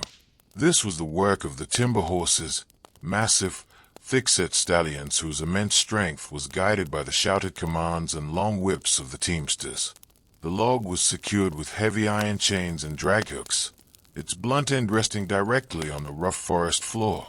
creating an immense,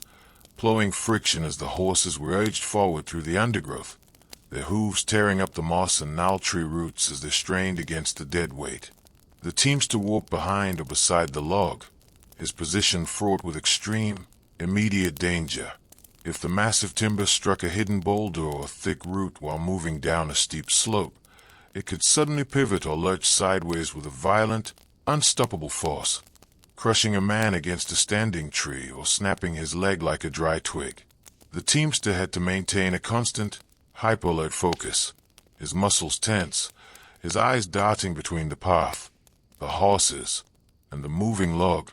his voice hoarse from shouting instructions above the deafening crash of the undergrowth and the groan of the iron chains. To spend a day touching timber was to experience an exhaustion that was as much mental as it was physical, a state of hypervigilance that left the nervous system frayed and the body trembling with fatigue by the time the sun dipped behind the forest canopy. Let us walk slowly away from the timber clearing, our boots clicking softly on a layer of fallen pine needles as we rejoin the main track that leads toward the edge of the woods. The silence of the forest is deep, broken only by the occasional, lonely hoot of an owl in the high branches or the dry rustle of a deer moving through the dead bracken. In this quiet isolation, you begin to understand how the vastness of the pre-industrial wilderness reshaped the human perception of time, geography, and safety, creating a culture where the boundary of the home parish was the boundary of known reality, and everything beyond was a foreign, exhausting void. For the ordinary person, the simple act of leaving the village to walk to a market town 10 miles away was an event of major significance, a journey that required a careful calculation of energy, weather, and daylight. There were no maps to guide them, no signposts to mark the way save for an occasional heap of traditional stones on a lonely moor or an old gnarled tree that had been notched by generations of travelers. To get lost on the road was a common, dangerous occurrence, a mistake that could mean spending the night out on a freezing hillside without fire, shelter, or food, exposed to the sudden onset of hypothermia or the violent attentions of highwaymen who preyed upon the solitary traveler. This vulnerability created a deep, instinctive reliance on traditional hospitality, a complex code of custom that required even the poorest cottager to offer a corner of their hearth or a cup of small beer to a passing traveler who knocked on their door at dusk. It was not a matter of altruism, but of mutual security. Everyone knew that they or their children might one day find themselves stranded on a dark road miles from home, dependent for their survival on the kindness of strangers who shared the same fundamental vulnerability to the elements. It was a solidarity born of a collective weakness, a recognition that in the face of the vast, dark, and exhausting world, human beings had to stick together or perish alone in the mire. Let us pause here, at a gap in the trees where the track finally emerges from the deep woods, looking out across a wide, moonlit valley where a tiny hamlet lies nestled in a fold of the hills. The small stone houses are silent, their thatch roofs silvered with a delicate coating of frost, a few faint ribbons of gray smoke rising from the chimneys into the cold, still air. This is our destination for the evening, a small oasis of human warmth and security at the edge of the wilderness, where the travelers, the carriers, and the woodsmen have gathered to shed the weariness of the day and find a temporary refuge from the demands of the long road. Imagine entering the low, timber-framed room of the small wayside alehouse that stands by the lane, its heavy oak door bolted tight against the rising wind outside. The air inside is warm, thick, and suffocatingly close, smelling of stale ale, roasting bacon, damp wool, and the sweet, acrid smoke of a turf fire that burns brightly in the large stone fireplace. The room is packed with people, 2 carters whose wagons are parked in the yard outside, a pair of woodcutters from the timber clearing, a traveling peddler with his pack of cheap ribbons and ballads, and a few local laborers who have come to drink away the fatigue of their work in the fields. They do not sit on separate tables or maintain a polite, distant privacy. They crowd together on long wooden benches, their bodies pressed close for warmth, their heavy leather boots extended toward the hearth fire to dry out the dampness of the day's travel. The conversation is loud, robust, and entirely earthy, filled with gossip from the market towns, complaints about the terrible state of the King's Highway, and old, traditional songs that are sung in a rough, uncultivated harmony that fills the low room with a sense of collective defiance against the darkness outside. In this warm, smoky sanctuary, the exhaustion of the road begins to undergo a profound transformation. As the mugs of sour ale are emptied and refilled, the sharp, burning pains in the muscles begin to blur, replaced by a deep, heavy relaxation that spreads through the limbs like a warm tide. The stories told around the fire grow longer, more fantastic, and more humorous, as the travelers use their wit and their imagination to master the fears and the hardships of their daily lives. The dark woods, the deep mud holes, and the freezing winds are temporarily forgotten, banished to the world outside the bolted door, while inside, the small community of the weary celebrates the simple fact of their survival. Let us step back out onto the threshold for one last look at the night before we find our own place of rest. The sky is a vast, sparkling dome of cold stars, and the moon is riding high and clear over the dark silhouette of the forest we have just traversed. The King's Highway stretches away into the distance, a pale, silent ribbon of silver that winds over the ridges and disappears into the unknown country beyond the horizon. It is a path that has been trodden by millions of feet before ours, a line of human effort that has connected towns, villages, and generations through a continuous chain of physical endurance and quiet courage. As you close the heavy wooden door behind you, letting the warmth of the small ale haze surround you like a familiar cloak, let your thoughts slow down to match the deep, unhurried cadence of the sleeping valley. The road is quiet now.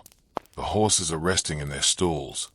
and the travelers have surrendered their aching feet and heavy packs to the great, universal peace of the night. Let yourself drift along with them, letting the fatigue of the long miles wash over your consciousness like a gentle wave,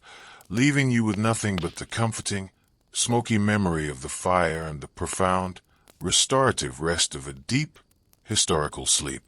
Part 5. The Domestic Hearth and the Silent Vigil. If you cross the low, worn threshold of the village cottage or the town tenement after the public labors of the field and the workshop have dissolved into the dark, you find yourself entering a hidden, domestic sphere where exhaustion did not end, but simply assumed a quieter, more intimate countenance. Let us leave the companionable noise of the wayside alehouse and the open expanse of the King's Highway behind us, turning our steps down a narrow, unlit lane where the small cottages huddle together for warmth beneath the heavy caps of rotting straw thatch. The air in these domestic enclosures is close, heavy, and static, holding the deep, layered sense of a family's survival, the sweet, slightly suffocating aroma of a smoldering peat fire, the sour smell of fermenting milk on a wooden shelf, the oily tang of mutton fat grease used to illuminate the gloom, and the damp, earthy odor of straw bedding that has not been changed since the previous harvest. This was the domain of the homemaker, the mother, the daughter, and the young child, whose daily existence was defined not by a single dramatic contest with the elements, but by an endless, cyclical marathon of small, repetitive chores that began hours before the first rooster crowed and continued long after the men had surrendered their tired limbs to the straw. Let us sit quietly on this low, three-legged wooden stool beside the dark hearth, listening to the tiny, microscopic noises that break the silence of the room now that the household is retired to bed. The single window pane, covered in a piece of oiled pig's bladder instead of glass, is opaque and cold, rattling faintly whenever a gust of wind sweeps down from the hills, while the heavy oak beams overhead groan with slow, seasoned patience as they support the weight of the darkness above. In this dim, flickering stillness, the domestic tools of the household, the heavy iron cooking pot, the wooden butter churn, the washing paddle, and the spinning wheel, sit like silent, motionless ghosts in the shadows, looking less like instruments of comfort than like heavy, structural anchors that tethered the women of the pre-industrial world to a life of continuous, unremitting physical devotion. We often look back at the old domestic life with a deep sense of pastoral nostalgia, imagining a warm, picturesque sanctuary where a mother contentedly baked bread by an open fire while her children played safely on a clean earthen floor. We see the hand-painted porcelain tiles, the carved wooden cradles, and the embroidered samplers preserved in museums, and we mistake these rare, expensive survivals for the everyday reality of the ordinary home. But the reality, When you reconstruct the daily schedule of a pre-industrial housewife from the receipts, the household manuals, and the medical diaries of the era, is a story of a relentless, bone-deep fatigue that was systematically ignored because it was domestic, private, and utterly essential to the basic functioning of human society. Consider the first chore of the day, an event that occurred in the absolute blackness of the early morning, usually around 3 or 4 o'clock, when the house was at its coldest and the rest of the world was lost in the deep stillness of the second sleep. The woman of the house had to rise from the warm straw bed, her muscles stiff and shivering in the freezing air, her bare feet finding the cold, damp earth of the floorboards as she groped through the dark to reach the stone hearth. Her primary, urgent task was to revive the fire, which had been banked or covered in greyest the night before to preserve the precious embers. If the embers had survived, she would kneel in the ash, her face inches from the stone, gently blowing upon a tiny spark of crimson light while feeding it with small pieces of dry straw, birch twigs, or dried animal dung,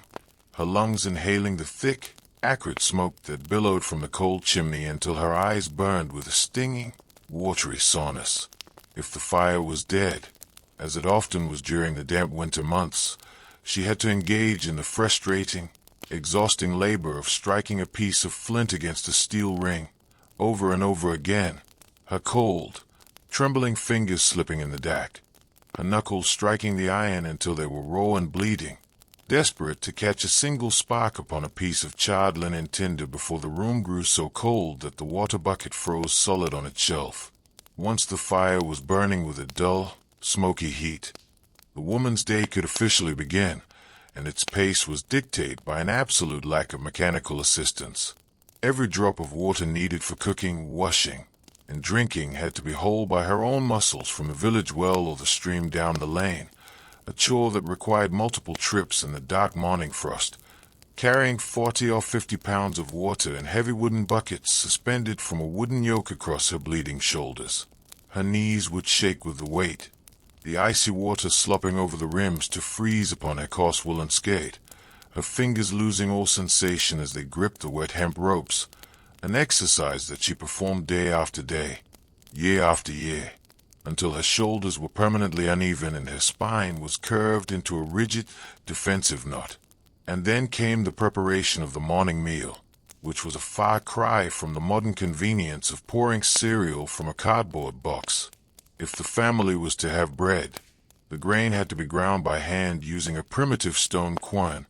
2 heavy, flat stones placed one on top of the other with a wooden handle fixed to the upper iron spindle. To grind enough coarse rye or barley flour to feed a family of 6 for a single day required 2 hours of continuous, vigorous circular exertion, a motion that targeted the muscles of the chest, the upper arms, and the back with a relentless, resistance-heavy strain. The woman would stand over the stones, her body swaying back and forth in a heavy, hypnotic cadence, the grating screech of the stone filling the small room, her lungs inhaling the fine, white flour dust that settled like a pale frost over her hair, her eyebrows, and the dark corners of the hearth. Let us close our eyes and imagine the kitchen of such a cottage during the high noon hours, when the work of the household reached its peak of chaotic, suffocating intensity. The room was not a clean, airy laboratory of nutrition. It was a hot, dark, and dangerous workshop where multiple competing tasks had to be managed simultaneously within a space no larger than a modern bedroom. The centerpiece of this world was the great iron boiling pot, a massive, 3-legged vessel that weighed 30 or 40 pounds even when empty, hanging from a heavy iron crane or trammel over the open hearth fire. The management of this pot was an exercise in pure physical strength and constant vigilance. The housewife had to lift, shift, and swing this heavy mass of boiling liquid multiple times a day to adjust its distance from the flames, working in an environment of intense, radiant heat that dried her skin, scorched the fabric of her apron, and filled her eyes with a permanent, red-rimmed inflammation. The pottage inside, a dense, sticky mixture of oats, dried peas, and wild herbs, had to be stirred continuously with a long wooden paddle to prevent it from burning against the iron bottom. a task that required a constant, heavy application of arm and shoulder strength while the acrid yellow smoke from the peat fire swirled around her head, making her throat roar and causing a deep, hacking cough that rattled in her chest like loose shale. Beside the cooking, there was the endless, exhausting cycle of cleanliness, a standard that today is maintained by automated drums and synthetic detergents, but then required an expenditure of physical energy that was concentrated in the muscles of the forearms, the wrists, and the lower back. The laundry was not a weekly chore, but a seasonal ordeal known as the Great Wash, performed only 3 or 4 times a year during the summer months when water was plentiful and the sun had enough warmth to dry heavy fabrics. The wash began with the collection of ley, a primitive, burning detergent made by pouring boiling water through a layer of clean wood ash collected from the hearth, a liquid so caustic and alkaline that it would eat away the skin of the housewife's fingers, leaving them raw, white, and split into painful, bleeding fissures that took weeks to heal. The heavy wool blankets, the stiff linen shirts, and the grease-stained aprons were placed in a massive wooden tub filled with this burning liquid, and the woman had to stand over the tub for hours, using a heavy wooden paddle or dolly to beat, stump, and churn the sodden fabric until the dirt was dislodged. A single wet wool blanket can weigh 40 or 50 pounds, and lifting, wringing, and carrying these massive, burning bundles down to the riverbank to rinse them against flat stones was a task of monumental, muscle-tearing difficulty that left the women trembling with a systemic fatigue that made their limbs feel as heavy as the lead weights on a weaver's loom. Let us walk slowly away from the hearth now, our eyes adjusting to the deep shadows of the back room where the spinning wheel sits quiet beside the small wicker cradle. In this enclosed, domestic space, the exhaustion of the woman was interwoven with the constant, unrelenting demands of childcare, a responsibility that in the pre-industrial era was fraught with deep, systemic anxiety and an absolute lack of privacy. The pre-industrial mother did not have the luxury of separate rooms, nursery schools, or child-safe toys. She lived her life with her children permanently attached to her body or crawling at her feet while she performed the dangerous, heavy tasks of the household. While she swung the heavy iron boiling pot over the open flames, an infant would be slung across her chest in a coarse wool shawl. While she worked the heavy stone quern to grind the rye flour, a toddler would be clinging to her skirts, crying for attention or reaching toward the hot embers of the hearth. The constant, hypervigilant focus required to prevent her children from falling into the fire, scalding themselves with boiling pottage, or being stepped on by the heavy work oxen that were occasionally led through the kitchen to the lean-to stables, was a source of severe, chronic mental exhaustion that wore down the spirit long before the body gave way. And what of the children themselves? In a world where survival was a marginal, uncertain calculation, childhood was brief, turning quickly into an apprenticeship in weariness that began as soon as a child could walk steady on the uneven floorboards. There was no concept of a long, protected period of play and education for the poor. The children were integrated into the labor force of the home as soon as their fingers had enough coordination to hold a tool or their legs had enough strength to carry a weight. A young girl of 5 or 6 would be given a small drop spindle and a bunch of coarse wool flax, her mother teaching her the rhythmic, twisting motion of the fingers that would occupy the rest of her life, her tiny hands growing calloused and red in the winter cold before she had even learned her letters. A boy of the same age would be sent out into the lanes to gather dried animal dung, weed the small onion plot behind a cottage, or stand for hours in the freezing rain to keep birds away from the newly sown grain field, his small body shivering beneath a piece of old sacking, his feet bare and caked in the cold mire of the ditches. It was a childhood of quiet, uncomplaining submission to the demands of the soil and the hearth, a training in endurance that ensured that by the time they reached their teenage years, their spirits were already as disciplined, heavy, and world-weary as those of their parents. Let us pause for a moment by the window, watching the moon rise high over the dark gables of the lane, its cold, silver light reflecting off the puddles of standing water in the yard outside. In this deep, midnight hour, when the rest of the village has finally fallen into the first sleep, The housewife's labor often continued in a silent, solitary vigil that was invisible to the rest of the world. When the dinner things were finally cleared away, the iron pot scrubbed with coarse river sand, and the children tucked into the straw bed in the corner, the woman did not lie down to rest. Instead, she would draw her low stool close to the dying embers of the fire, using the weak, flickering light of a single rushlight or the crimson glow of the coals to perform the delicate, essential work of mending and fabrication. The clothes of a peasant family were precious assets, worn day after day until they were thin as gauze, and keeping them from falling into useless rags required a continuous, meticulous application of needle and thread. Imagine her sitting there in the absolute silence of the house, her body bent forward at an awkward, aching angle to catch the pale light, her eyes straining to see the coarse fibers of the wool cloth. The room is cold now, the damp chill of the night creeping through the turf roof and the cracks in the wooden door, making her fingers stiff and clumsy as she drives the heavy iron needle through the thick, grease-stained fabric. Every stitch was a battle against blindness and fatigue. Her vision would blur from the combination of peat smoke and weak light, her head throbbing with a dull, persistent ache behind the eyes, her thumb and forefinger raw and pricked by the needle point until the blood stained the thread. This was the midnight watch of the domestic sphere,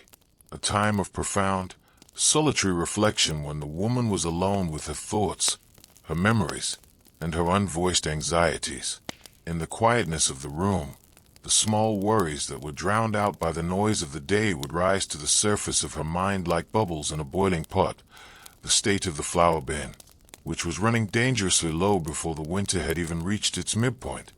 the strange, rattling cough that had settled into her youngest daughter's chest during the autumn rains, the memory of her own mother, who had died of the milk fever at 30, an age that she herself was now approaching with a deep, unspoken dread. Her religion and her folklore were her only companions in these dark hours, a system of belief that was deeply rooted in the domestic environment and the preservation of life. While her needle moved through the cloth, she would mutter old, traditional charms to ward off the faceless terrors of the night, prayers to Saint Margaret to protect her during her next labor, spells to keep the milk from turning sour in the dairy crock, and tales of the house brownie, a helpful, hairy spirit who was said to come down the chimney in the dead of night to finish the spinning or sweep the hearth if the housewife was too exhausted to complete her tasks. These stories were not mere superstitions. They were a way of giving a name and a shape to the invisible pressures that governed her existence, a way of dreaming of an assistance that never arrived from a world that took her labor completely for granted.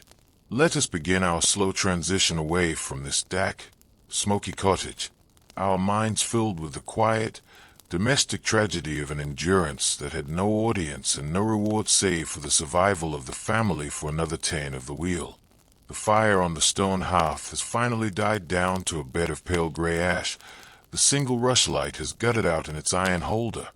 and the housewife has finally laid aside her needle, climbing into the large, creaking straw bed beside her husband and her sleeping children.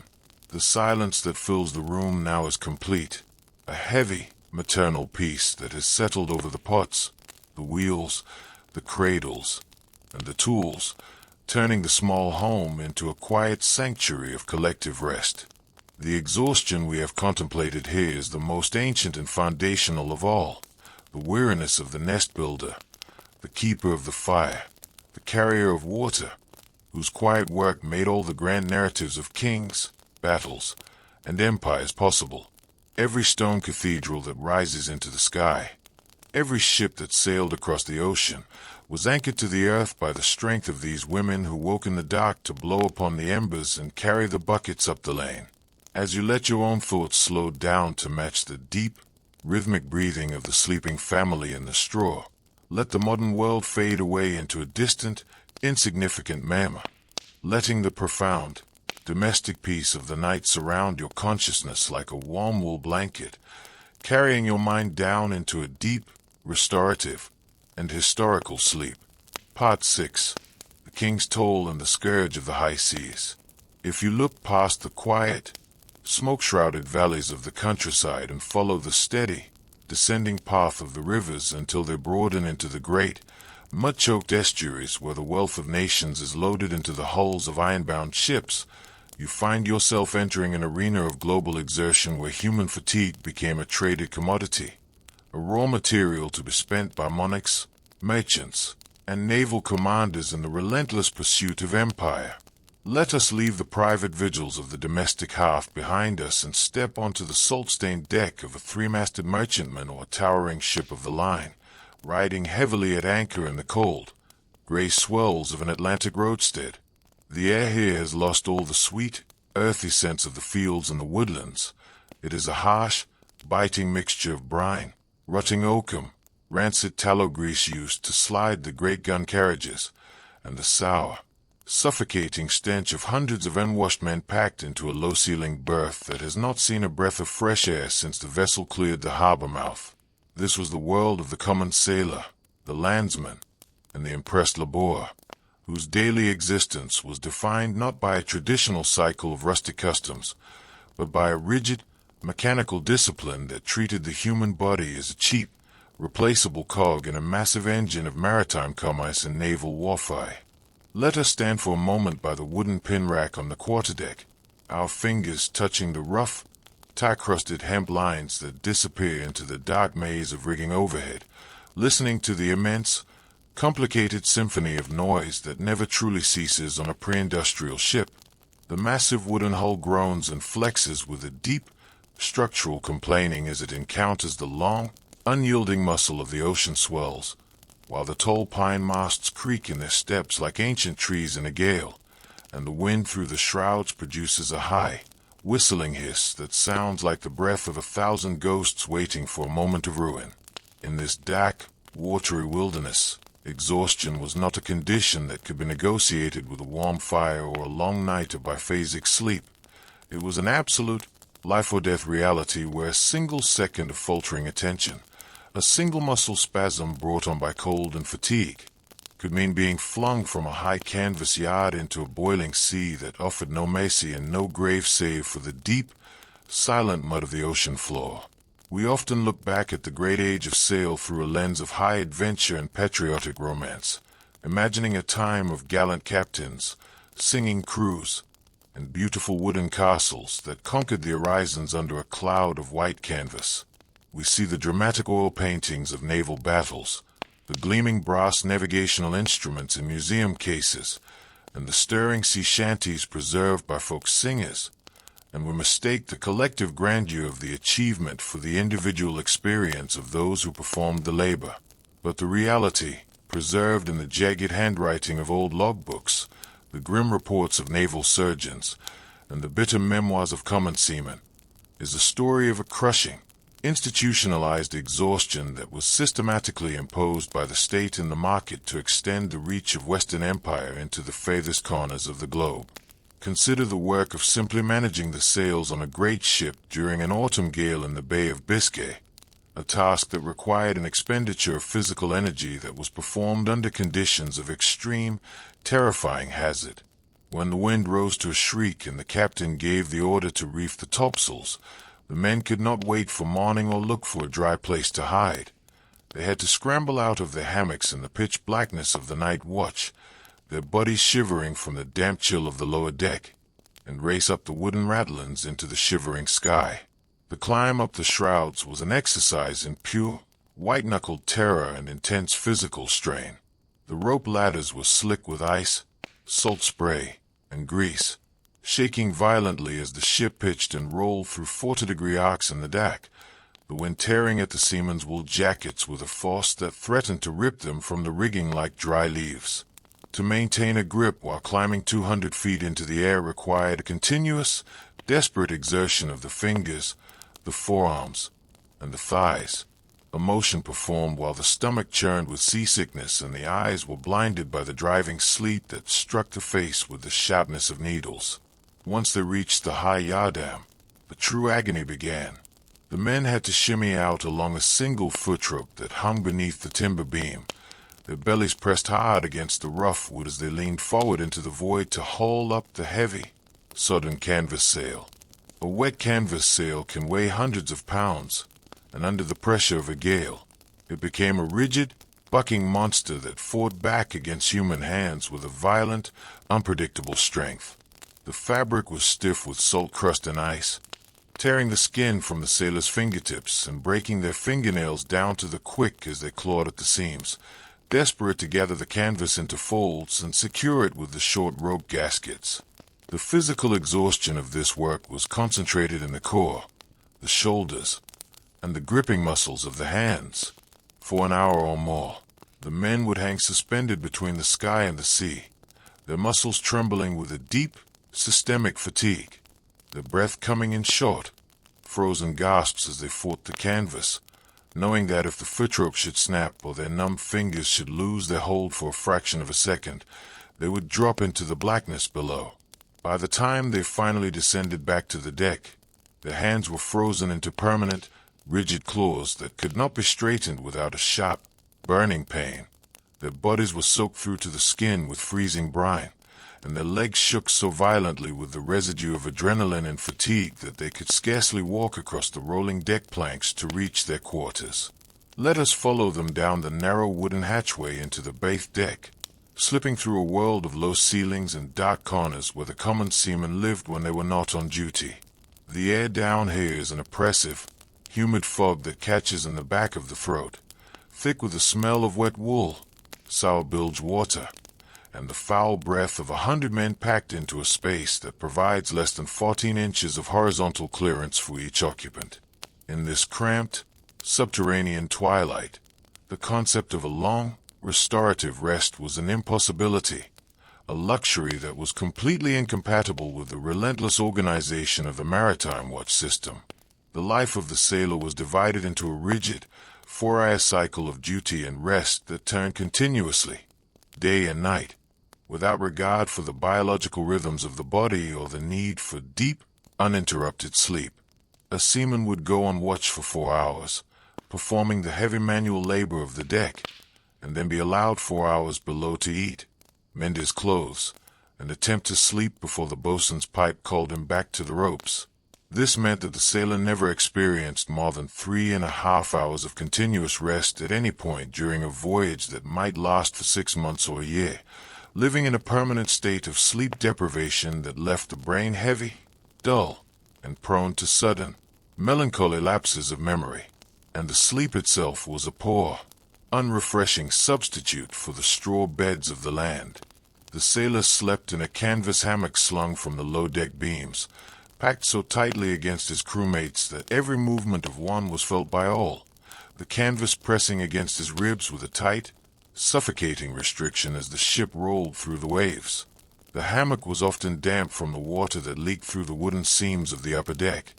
and the blankets were infested with colonies of sea lice and bedbugs that emerged in the dark to torment the sunburned, salt-scratched skin of the sleepers. The constant, rhythmic groaning of the hull, the clatter of the iron pump chains working to clear the bilge, and the trampling of heavy leather boots on the deck planks directly overhead formed a permanent,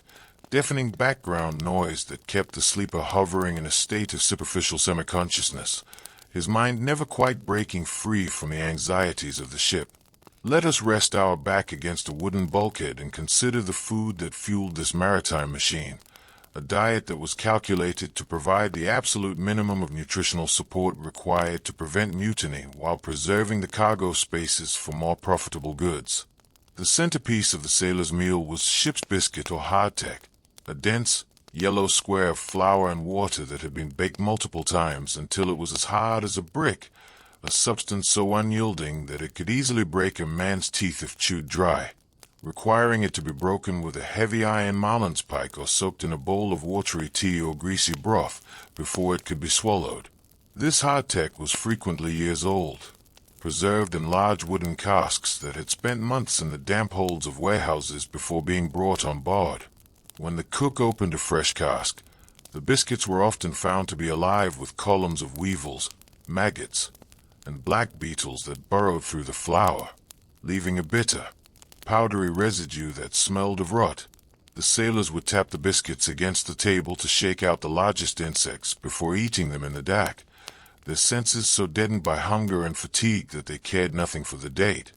their mouths dry and coated with the salty, rancid flavor of beef that had been preserved in salt brine until it turned green and fibrous as old oak wood. This diet, completely lacking in fresh vegetables, fruits, and essential vitamins, led inevitably to the great, silent scourge of the high seas, scurvy. Scurvy was not a sudden disease, but a slow, horrifying dissolution of the human frame brought on by weeks of nutritional starvation, a condition that began with a deep, inexplicable lethargy that no amount of rest could cure. A sailor suffering from the early stages of scurvy would find his limbs growing heavy as lead, his knees aching with a dull, persistent pain that made the simple act of climbing a ladder an exercise and agonizing exertion, his spirit sinking into a profound, dark melancholy that made him welcome the prospect of death as a relief from his weariness. As the disease progressed, the physical signs became truly terrible. The gums would soften, turning black and spongy, bleeding at the slightest touch until the teeth became loose in their sockets and dropped out onto the deck planks. Old wounds that had healed decades before would suddenly break open again, the scar tissue dissolving as the body lost its capacity to maintain its own structure, while the legs would swell to twice their normal size, covered in dark purple blotches where the blood vessels had ruptured beneath the skin. Yet, until the very final stages, when the lungs filled with fluid and the heart failed, the men were forced to keep working, their twisted, bleeding limbs driven up the rigging by the boatswain's whip, their comrades watching them with a grim, fatalistic silence, knowing that their own bodies were traveling down the very same path of decay. Let us walk slowly back up the companionway and step out into the cold morning air of the waist deck, where a group of 12 men are gathered around the massive wooden capstan that stands in the center of the ship. The capstan was the primary lifting engine of the vessel, a heavy vertical drum used to weigh the massive iron anchors, hoist the heavy timber yards, or haul the ship into dock, an operation that depended entirely on the synchronized application of raw, unmitigated human muscle. To work the capstan, the men had to insert long wooden bars into the slots at the top of the drum, planting their bare chests against the splintered timber handles and pushing with all their might to turn the machine against the immense, dragging weight of the iron chain rising from the sea mud far below. The motion was a slow, agonizing circle, performed on a deck that was wet with spray and slick with the blood of crushed fingers, the men stumbling over the iron ring bolts and the coils of hemp rope as they forced the drum to turn, one tooth at a time, the heavy iron poles hitting the gears with a loud, rhythmic clack, clack, clack, that echoed across the water. Imagine that circle of labor, the men leaning forward at an extreme, unnatural angle, their spine locked in a furious tension, their toes clawing for grip on the wet pine planks as they fought the resistance of the anchor. The weight was so immense that if a single man slipped or a wooden bar snapped under the strain, the entire machine could suddenly run away in the opposite direction, the heavy bars spinning with a terrifying, bone-crushing velocity that would tear through the circle of workers, breaking arms, shattering ribs, and hurling men across the deck like rag dolls. To prevent this, they had to work in a state of absolute, synchronized concentration, their ears fixed on the rhythmic chanting of the shantyman who stood on the top of the drum, his song providing a steady, hypnotic pulse that allowed them to apply their strength in a single, coordinated heave. The sea shanty, which we today listen to as entertainment, was in reality a vital piece of industrial technology, a method for organizing and pacing exhaustion to prevent the human machine from breaking down before the task was complete. The long, drawn-out choruses gave the men time to inhale, to gather their strength, and to brace their knees against the deck, while the sharp, accented words of the verse signaled the moment of maximum exertion, when every muscle had to be strained and every sinew tightened to win another inch of rope from the sea. It was a music born of pain, a collective cry of weariness that transformed the raw, brutal reality of their work into a rhythmic ritual that allowed them to transcend the individual limitations and carry a weight that should have crushed them into the dust. Let us watch them as the anchor finally breaks free from the mud, the massive iron flukes rising slowly to the cathead, glistening with dark gray clay and long ribbons of green kelp. The men drop their bars with a collective, shuddering sigh. Their chests raw and bruised from the pressure of the timber handles, their legs trembling so violently with fatigue that they look like old men as they lean against the bulwarks to catch their breath. The ship is finally underway, its sails filling with the cold morning breeze, turning its prow toward the wide, empty horizon of the open ocean, leaving the safe harbors and the familiar landmarks of the coast miles behind. As the ship recedes into the distance, turning into a tiny, solitary speck of white canvas against the vast, slate-gray indifference of the sea, let your own thoughts slow down to match that long, slow-motion rhythm of maritime travel. The shores have dissolved into the fog, the landsmen are asleep in their cottages, and the sailors are caught in that endless, rotating cycle of the watch, their lives measured out in 4-hour fragments of toil and rest under a cold, indifferent sky. Let the modern world with its instant communications and high-speed transit fade completely from your consciousness, letting the deep, structural groaning of the wooden hull and the rhythmic clack of the capstan lull your mind into a state of serene, unhurried relaxation. The sea is vast, the night is long, and the travelers have surrendered their tired bones to the care of the great waters, finding a deep, maritime peace in the quiet memory of their long voyage. Let yourself drift down into that darkness along with them, finding a profound, restorative rest in the timeless story of human endurance. Part 7. The Silent Convent and the Scholar's Candle. If you leave the salt-encrusted decks of the Empire's ships and follow the slow, heavy rivers back into the quiet interior of the continent, where the noise of commerce and the frantic energy of the marketplace begin to die away into an older, more contemplative stillness, you find yourself encountering a form of exhaustion that was directed not toward the production of material goods, but toward the cultivation of the soul and the preservation of human knowledge. Let us step through the towering, iron-studded oak doors of a remote medieval monastery or secluded nunnery, nestled deep within a silent valley where the hills rise high on all sides to shut out the distractions of the secular world. The air within these stone cloisters is cold, austere, and profoundly still, holding the layered sense of a centuries-old devotion, the sweet, resinous aroma of burning frankincense from the chapel altar, the sharp, vinegar-like tang of iron gall ink drying on calfskin vellum, the damp, chalky smell of ancient limestone walls, and the cold, green scent of the herb garden that grows in the center of the quiet courtyard. This was the sanctuary of the monk, the nun, and the solitary scholar, whose daily existence was defined not by a physical battle with the soil or the sea, but by a rigorous, unyielding discipline of the mind and the spirit, a marathon of prayer, study, and silent labor that began in the deepest hours of the winter night and continued until the last candle guttered out in the scriptorium. Let us sit for a while on this low stone bench in the shadow of the Gothic arches, watching the moon trace a slow, silver path across the smooth flagstones of the cloister walk. The night is completely silent, save for the occasional, distant hoot of an owl in the monastery woods or the soft, rhythmic sigh of the wind passing through the narrow lancet windows of the high bell tower. In this serene, monastic stillness, it is easy to mistake the absence of worldly noise for the presence of ease, imagining that those who retreated behind these stone walls lived a life of quiet luxury, free from the crushing fatigue that broke the bodies of the peasants in the forests outside.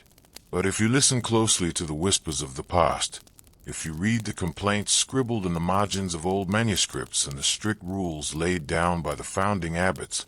you will find a reality of deep, systemic exhaustion that was deliberately chosen and meticulously organized as a spiritual sacrifice, a continuous, lifelong effort to subdue the rebellious flesh and elevate the mind to the contemplation of the divine. Consider the foundation of the monastic life, the liturgy of the hours, a rigid, round-the-clock schedule of communal prayer that divided the day and the night into 8 distinct segments, ensuring that a monk or a nun never experienced a single block of uninterrupted sleep larger than 3 or 4 hours. The most physically demanding of these services was matins, the night office, which took place in the dead of winter around 2 o'clock in the morning, a time when the human body naturally enters its deepest, most restorative phase of slumber. Imagine the sharp, metallic clanging of the monastery bell breaking the silence of the dormitory, its cold, insistent voice echoing down the stone corridors like a summons to judgment. The monks could not hesitate or turn over in their rough straw mattresses. They had to rise immediately in the dark, their limbs shivering in the freezing air of the unheated room, slip on their heavy, coarse wool habits, and walk in a silent, ghostly procession down the stone night stairs into the cavernous chill of the abbey church. The church interior at that hour was a vast tomb of shadows, illuminated only by the faint, yellow glimmer of a few wax candles on the high altar, casting long, jumping distortions across the stone statues of the saints. The monks had to stand or kneel on the bare limestone floor for 2 hours, their bare feet freezing against the stone, their bodies stiff with cold as they chanted the long, repetitive cycles of the Latin psalms from memory. The acoustic properties of the stone vaults amplified their voices, creating a low, hypnotic drone that sounded like the steady humming of a great machine, a sound that filled the dark space with a heavy, somber solemnity. The physical exhaustion of matins was a specific, low-energy torment, a state where the mind fought a continuous, desperate battle against the gravitational pull of sleep while the body was forced to maintain a posture of rigid, unbending reverence. The eyelids would grow heavy as lead, the words of the familiar prayers blurring in the throat into a ragged, incomprehensible murmur, the head dropping toward the chest in a sudden, involuntary nod that had to be checked with a violent effort of the will. To prevent the brothers from falling asleep during the long readings, an elder monk known as the circuitor would walk slowly through the choir stalls with a small lantern, his boots clicking softly on the flagstones, looking for any head that had bowed too low or any body that had slumped against the wooden carvings. If he found a brother sleeping, he would place the lantern directly in front of his face, forcing him to wake, take the light, and walk the perimeter of the choir for the rest of the service as a public penance, his face burning with shame while his knees shook with fatigue in the freezing gloom. And when the service finally concluded and the monks were allowed to return to their cells for a brief, secondary rest before the dawn office of Lords, the sleep they found was short, cold, and then refreshing. The rules of the order forbade any individual comfort. They slept in their clothes, wrapped in a single, rough wool blanket on a hard wooden board covered in a thin layer of dry straw that was home to colonies of persistent fleas and lice. The constant, superficial nature of this rest left them in a state of permanent, chronic sleep deprivation, a mental fog that settled over the monastery like a winter mist, turning the monks into pale, slow-moving shadows who lived their lives in a state of semi-conscious detachment from the world around them. Let us move slowly away from the church and follow the cloister walk to the scriptorium, the great writing room of the monastery, where the exhaustion of the monastic life became concentrated in the fingers, the eyes, and the spines of the specialized scribes. The scriptorium was the intellectual engine of the pre-industrial world, a place where the literature of antiquity, the scriptures of the church, and the records of the kingdom were painstakingly copied, illustrated, and preserved by hand before the invention of the printing press turned book production into a mechanical industry. The work of a scribe was an exercise in extreme, microscopic physical discipline, performed in an environment of severe discomfort and absolute silence. The room was typically located on the upper floor of the cloister, designed with large windows to catch the maximum amount of daylight, but because fire was a constant, terrifying hazard to the precious manuscripts, no candles or hearth fires were allowed within the space, even in the depths of a northern winter. This meant that the scribe sat for 8 or 10 hours a day in a room that was as cold as a stone vault, his breath rising in white plumes over the vellum sheets, his fingers so numb that he could scarcely feel the quill between his thumb and forefinger. The primary tool of the scribe was the goosequill pen, and its use required a precise, unvarying application of pressure that was controlled entirely by the muscles of the hand and the wrist. To write a single page of a great liturgical manuscript in the formal, geometric script of the medieval era required thousands of separate, deliberate strokes of the pen, an operation that proceeded at a slow, agonizing pace of perhaps 2 or 3 pages a day. The material itself, calfskin vellum, was tough, fibrous, and unyielding, offering a constant resistance to the ink that required the scribe to press down with a firm, steady force, a tension that over many hours caused a sharp, burning cramp to lock the muscles of his hand into a permanent, rigid spasm. Imagine that scribe, your anonymous intellectual ancestor, sitting on a hard wooden stool before a sloping desk, his body bent forward at an awkward, unnatural angle to bring his eyes close to the parchment. His posture was a recipe for skeletal ruin. The constant forward tilt of the head strained the muscles of the neck and the upper back, leading to a chronic, painful inflammation of the vertebrae that left the scribe with a permanent, defensive steep and a stiff, clicking shoulder that never relaxed, even in his sleep. His left hand held a small iron knife used to hold the parchment flat and scrape away errors, a tool that had to be gripped with a constant, counterbalancing tension that left the arm aching with a deep, systemic fatigue by mid-afternoon. Let us close our eyes and listen to the sounds of the scriptorium during the height of the working hours. It was a silence that was almost physical, an absence of speech that amplified the tiny, mechanical noises of the work. The light, rhythmic scratch of the quills against the dry vellum, the occasional rustle of a heavy page being turned, the scrape of the knife removing a mistake, and the low, collective sigh of 20 men bending their spines to the same unyielding task. The light was fickle, changing continuously as clouds passed across the sun, forcing the scribe to strain his eyes to see the fine lines of his guidelines, his vision blurring and watering from the glare of the white parchment until the black letters merged into a single, dancing maze of shadows. The physical strain of this work was recorded by the scribes themselves in the brief, poignant notes they often scribbled in the margins of the finished books, notes that break through the formal anonymity of history to reveal the human pain behind the beautiful letters. The ink is thin, the parchment is rough. One scribe writes in a corner of an old Irish Bible. Another adds, 3 fingers write, but the whole body suffers. A third scribe, finishing a massive volume that had occupied 3 years of his life, writes simply, as the sailor longs for the port, so the scribe longs for the final line. Write, O hand, for the earth will soon cover thee. These notes are testimony to an exhaustion that was complete, a sacrifice of the senses and the flesh to the preservation of the written word, a labor that left its practitioners blind, bent, and broken before they had reached middle age. Beside the scribes sat the illuminators, the artists of the monastery, whose task was to decorate the initials and borders of the manuscripts with intricate patterns of gold leaf, vibrant vegetable pigments, and fantastical creatures born of folklore and theology. The work of the illuminator required an even higher level of specialized concentration,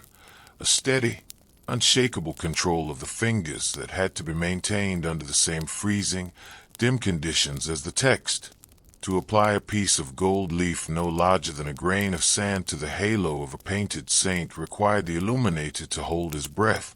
using a fine camel hair brush to position the delicate metal foil, while his heart hammered against his ribs with a frantic anxiety. A single errant breath, a single sudden tremor of the hand brought on by cold or fatigue, could blow the gold away or smudge the damp paint, ruining days of meticulous work and requiring the artist to begin the entire design anew. The pigments themselves, blue made from ground lapis lazuli imported from the distant mountains of the east, red made from the crushed bodies of Mediterranean insects, yellow made from toxic volcanic arsenic, were expensive, dangerous materials that filled the room with a faint, metallic smell, an atmosphere that caused a chronic, low-grade poisoning that left the artists pale, sickly, and prone to sudden, visionary delusions that they translated into the margins of their books. Let us walk slowly away from the scriptorium now and descend into the cold, vaulted cellars of the monastery, where the domestic and agricultural work of the house was managed by the lay brothers, the uneducated members of the community who performed the heavy manual labor required to keep the institution self-sufficient. The monastery was not just a place of prayer. It was a vast economic estate, a machine that managed thousands of acres of fields, forests, vineyards, and sheep runs, a production that depended entirely on the synchronized effort of a large, disciplined workforce. The lay brothers lived a life that was distinct from that of the choir monks, a life of silent, unremitting toil that was integrated into the seasonal rhythms of the agrarian world, but organized with the rigid efficiency of a military campaign. They rose with the monks in the dark, but instead of walking to the choir stalls, they took up their heavy iron tools, the axes, the spades, the pitchforks, and marched out into the freezing fields, their boots sinking deep into the mud as they labored to clear ditches, repair stone walls, or lead the heavy draft oxen through the furrows. They did not speak. The rule of silence was enforced throughout the day, turning their work into a mute, solemn ritual where the only sounds were the thud of the iron against the earth, the groan of the wagons, and the heavy, synchronized breathing of the men as they carried the weights. The exhaustion of these lay brothers was a brutal mixture of the peasant's physical pain and the monk's sleep deprivation, an existence that pushed the human frame to the absolute limit of endurance. By the time they returned to the monastery at night, their bodies were spent, their hands were caked in dry clay, their wool garments were sodden with sweat and rain, and their joints were inflamed with a sharp, burning arthritis that made every step an exercise in agony. They sat in the dark refectory, eating their bowl of cold vegetable pottage and coarse muslin bread in silence, their eyes fixed on the wooden floorboards, too tired even to look at their comrades, waiting for the bell that would signal the end of the day and allow them to collapse into their straw mattresses for a few brief hours of rest before the clanging of matins called them back to the dark. Let us return to the cloister walk, where the moon has reached its zenith, its brilliant white light illuminating the central garden where the rows of medicinal herbs, the lavender,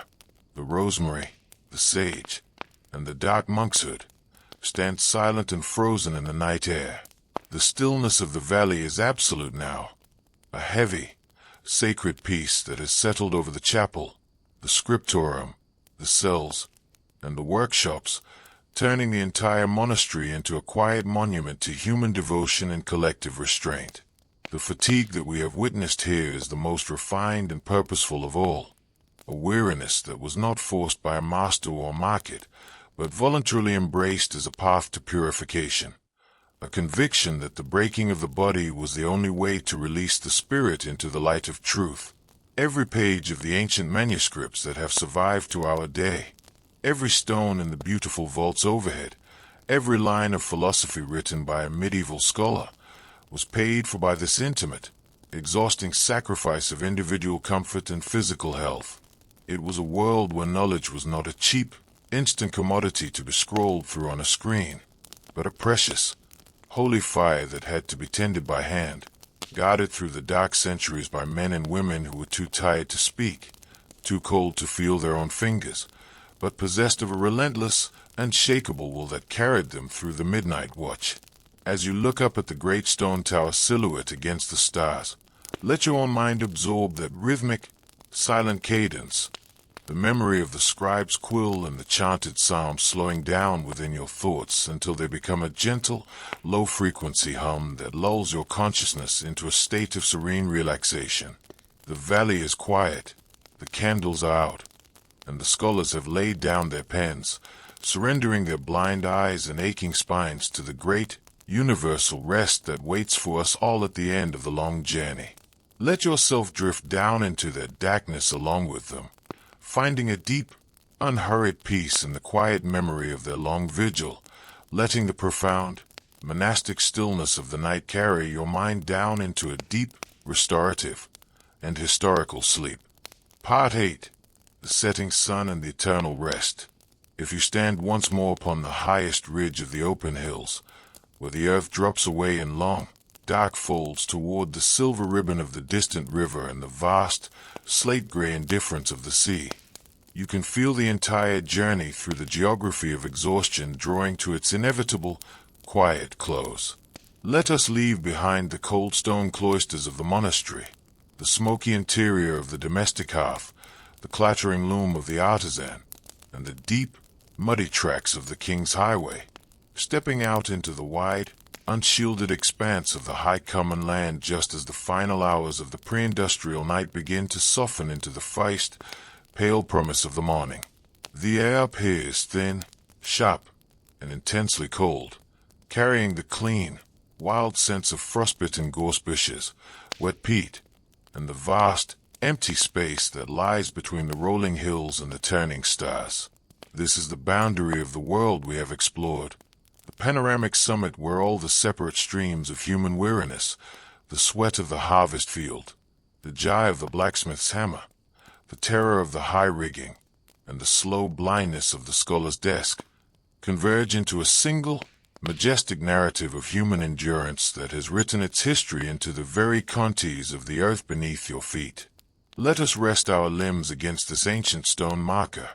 a rough, moss-grown pillar that has stood on this ridge for 1,000 years, watching the moon slip slowly beneath the western horizon like a silver ship sinking into a dark sea. The stillness that surrounds us is absolute, a breathless, liminal pause where the exhaustion of the day gone by has been completely digested by the earth, and the demand of the day to come are still nothing more than a faint, silver smudge on the eastern sky. In this quiet, nocturnal clarity, the true meaning of the pre-industrial life becomes visible, stripped of its romantic myths and its historical distance. It was an existence where fatigue was not an interruption to life, not a malfunction to be managed or a symptom to be treated, but the very fabric of life itself, the heavy, unyielding currency that had to be paid day after day to secure the simple right to stand upon the earth and watch the sun come up. Consider the long view of this landscape, stretching back through the centuries to the very dawn of human settlement. Every field you see in the valley below, every stone wall that marks a boundary between neighbors, every drainage ditch that channels the water away from the rye crops, was built by hands that were as tired as your mind is quiet now. There were no bulldozers to move the earth, no mechanical diggers to clear the rocks, no synthetic fertilizers to force the soil to yield its strength.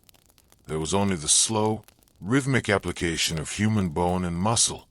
a continuous, multi-generational wrestling match with a nature that was entirely indifferent to human comfort. The history of the world is not the history of kings, treaties, and grand political philosophies. It is the history of the spine, the story of millions of anonymous men and women who bent their backs to the earth until their vertebrae fused, their knees failed, and their bodies were returned to the soil they had spent their lives breaking. Imagine that vast, invisible army of the weary, the generations of your own ancestors whose blood runs in your veins, whose physical discipline made your modern world possible. They did not live in a state of continuous misery or bitter rebellion. They accepted the weight of their existence with a profound, fatalistic patience that was the true definition of pre-industrial courage. They knew that the earth was a hard master, that the seasons were unyielding, and that the body was a temporary tool that would eventually wear out and break under the strain. This recognition gave a specific quality to their character, a quiet, grounded resilience that lacked all the frantic, high-strung anxiety of our modern era, replacing it with a slow, heavy dignity that matched the movement of the glacier and the turning of the oak trees. They did not expect life to be easy, nor did they believe that happiness was a right to be pursued. They saw survival as a daily victory, a miracle won through hard work, mutual support, and the favor of the saints. When the harvest was brought into the barn, when the ship returned safely to the port, when the winter fire burned bright on the hearth and there was a loaf of rye bread on the wooden table, their satisfaction was deep, genuine, and physical, a sense of ease that could only be truly understood by those who spent their days operating on the very edge of physical collapse. The rest they found in those moments was not just the absence of work. It was a positive, active pleasure, a sweet, heavy luxury that filled the limbs like warm oil, turning the simple act of sitting on a wooden bench in the sun into a profound form of gratitude. Let us look down at the small village in the hollow of the hills, where the first, faint signs of life are beginning to appear in the gray twilight. A single plume of pale wood smoke rises from a thatched chimney, drifting slowly across the frosty orchards. A dog barks once in a distant farmyard, its voice sharp and clear in the cold air, and the heavy oak door of a stable creaks open on its iron hinges as a laborer leads his horses out to the water trough. The wheel of labor is beginning its turn once again, the transition from the world of the dark to the world of the light, a transition that has occurred in this spot 20,000 times before without variation or interruption. The people who are waking in those cottages now are the same people we have accompanied through the parts of this long narrative. The plowman is shaking the stiffness from his knees as he pulls on his damp leather boots. The weaver is stretching his twisted fingers by the weak light of the window. The housewife is kneeling in the ash to blow upon the tiny crimson ember, and the sailor is stepping onto the deck to relieve the midnight watch. They do not rise with an energetic enthusiasm or clear list of goals. They rise with a heavy, habitual obedience to the demands of the day, their bodies remembering the strain of yesterday, their minds already adjusting to the burden that waits for them in the furrow and the workshop. This continuity of labor is the most comforting and terrifying aspect of human history, a reminder that our modern life, with its high-speed efficiency, its automated comfort, and its perpetual afternoon, is a tiny, fragile anomaly, a brief bubble of ease floating on a vast, dark ocean of human exertion. For 99% of human history, to be human was to be tired, to live in a world where the sun ruled the clock, the muscle ruled the machine, and the boundary of the village was the boundary of reality. There is a deep wisdom in remembering this, a medicine for the soul that cures us of our individual pride and our modern restlessness, grounding our consciousness in the grand, timeless fraternity of the weary. Let us stand together on this ridge for a few more moments, watching the gray light of the dawn slowly dissolve the shadows of the valley, exposing the long, straight lines of the ridges and furrows, the dark green canopy of the ancient forest, and the distant, silver flash of the sea. The stars are fading now, one by one, swallowed up by the pale blue vastness of the morning sky, leaving only the evening star to burn for a few moments longer like a lonely candle on a high altar. The night has done its work. It has cleared away the clutter of the day's anxiety,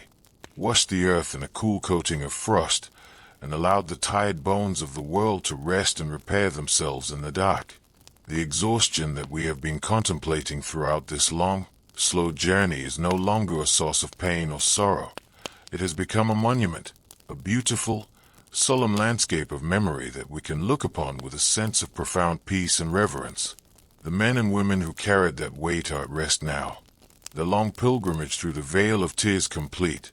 their tools buried with them beneath the churchyard grass, leaving behind nothing but the quiet whispers of their stories and the permanent shape they gave to the face of the earth. Their rest is eternal, uninterrupted by the clanging of the monastery bell, the shriek of the gale, or the frantic schedule of the market, a deep, sacred peace that has been earned by 1,000 years of quiet devotion. You can feel that identical rest settling over your own mind now, can't you? As the final words of this narrative fade into the immense, still silence of the morning hills. There is no need to think any longer. No need to analyze the history or remember the details. The journey is over. The destination has been reached, and the long road has brought you back to the quiet center of your own being. Let the modern world, with all its noise, its speed, and its relentless demands vanish completely from your consciousness, leaving nothing but the deep, steady rhythm of your own breathing and the profound, unhurried peace that rises from the ancient earth. The sun is rising now, casting its first, long horizontal shafts of golden light across the peaks of the hills, turning the frost on the grass into a field of tiny, sparkling diamonds. The world is waking, but you are free to stay in the dark, to let your mind slip away from the light and drift down into that deep, segmented slumber that was the only true refuge of your ancestors. Let yourself sink down into that darkness, letting the fatigue of the centuries wash over your thoughts like a gentle, cleansing tide, carrying your spirit down into a deep, restorative, and beautiful sleep that will last until the day is bright and the world is completely new. Sleep now. Let the tools drop from your hands. Let the fire die down to ash, and enter into the great, eternal rest of the quiet earth.